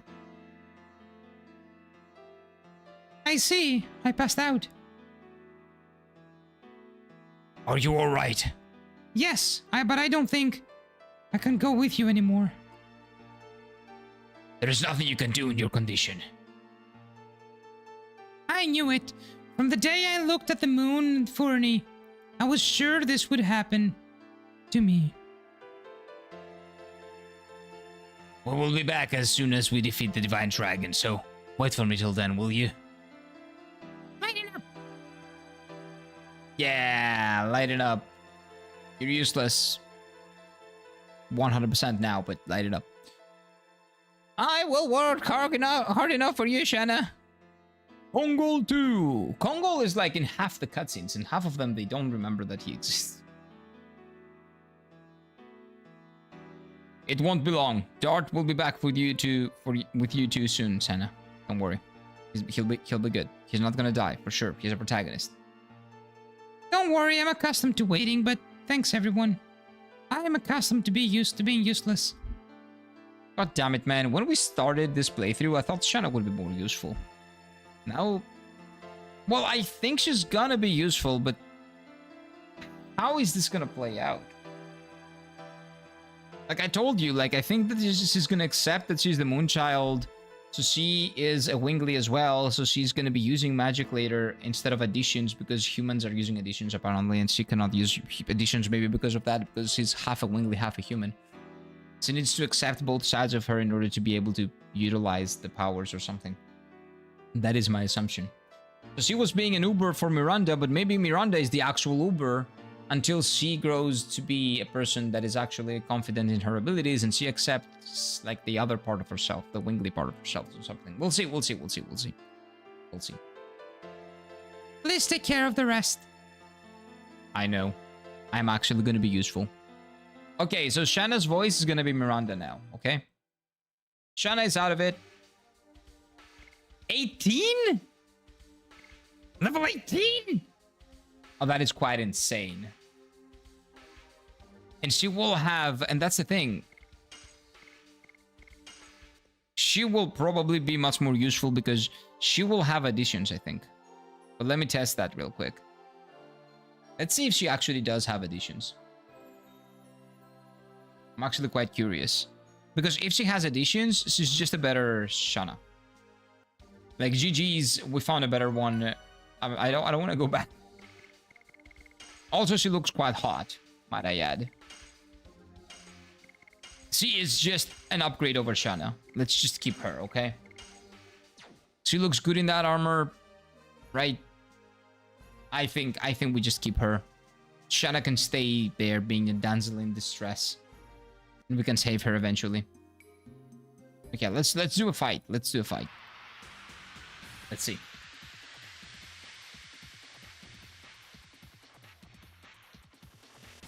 Okay, so she has the same bow as Shanna. I don't want to kill it.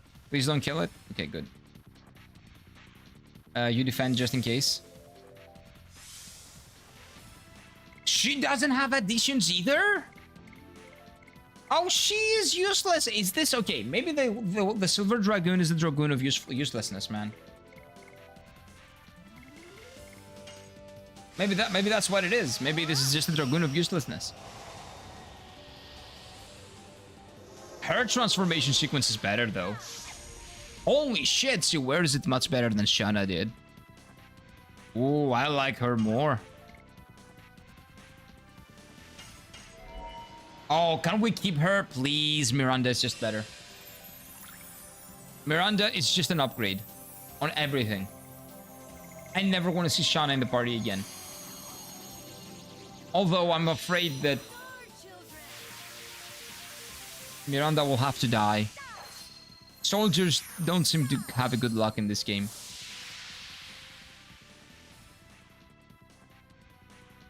Dude, she is immaculate with that armor. God, I was like a Rose simp, now I'm a Miranda simp.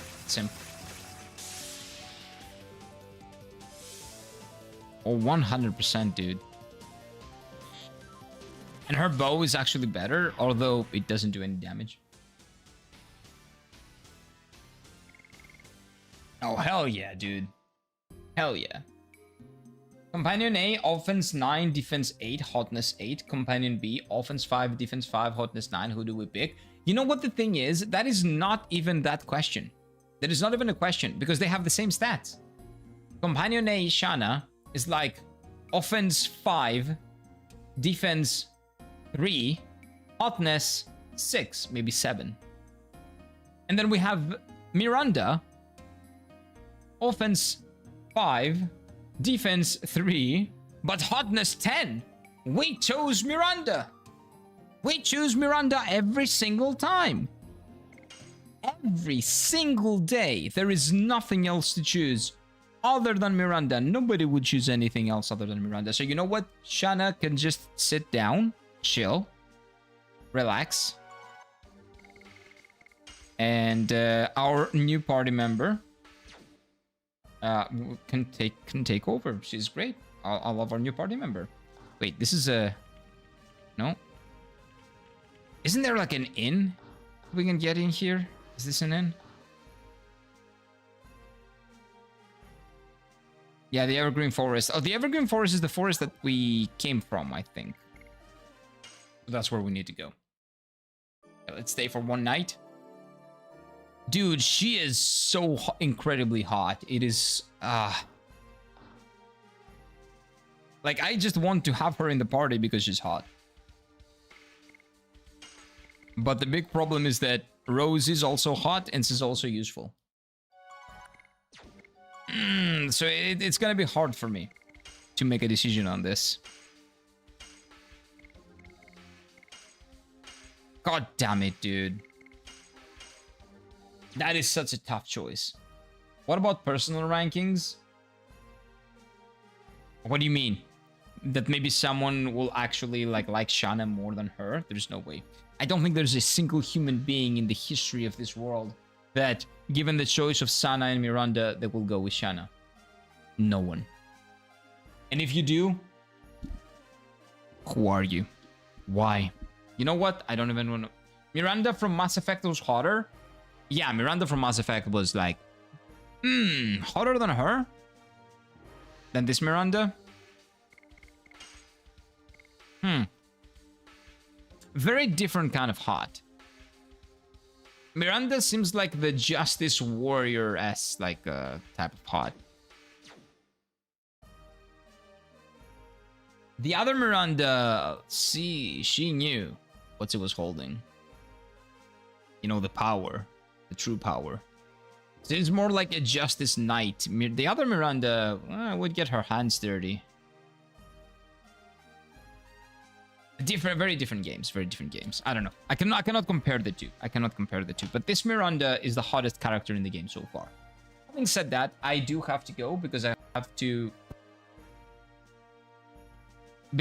to make something to eat. And I gotta love you and leave you, chat. I'll see you tomorrow. Miranda from Mass Effect was modeled after her voice actress. Her voice actress is really hot then, because Miranda was my romance option when I played through Mass Effect 1 and 2, if I remember correctly, back in the day. But I do have to love you and leave you, chat. So we will come back tomorrow. More Legend of Dragoon, less yapping. Probably not. We'll see. We'll see. But the story is getting more and more interesting. No, like, even though we're yapping a lot over the story, I do follow it. I am following the story, and it is becoming a lot more interesting the more the game like reveals. So we're gonna be in that story, and we actually have a really hot party member that joined, so that's very exciting as well. So until then, until tomorrow, we're coming back. Have a lovely, lovely day ahead of you. Eat well, sleep well, take really good care of yourselves. And if I don't see you tomorrow, have a lovely, lovely, lovely rest of your weekend. If not, I'll see you tomorrow. Bye-bye.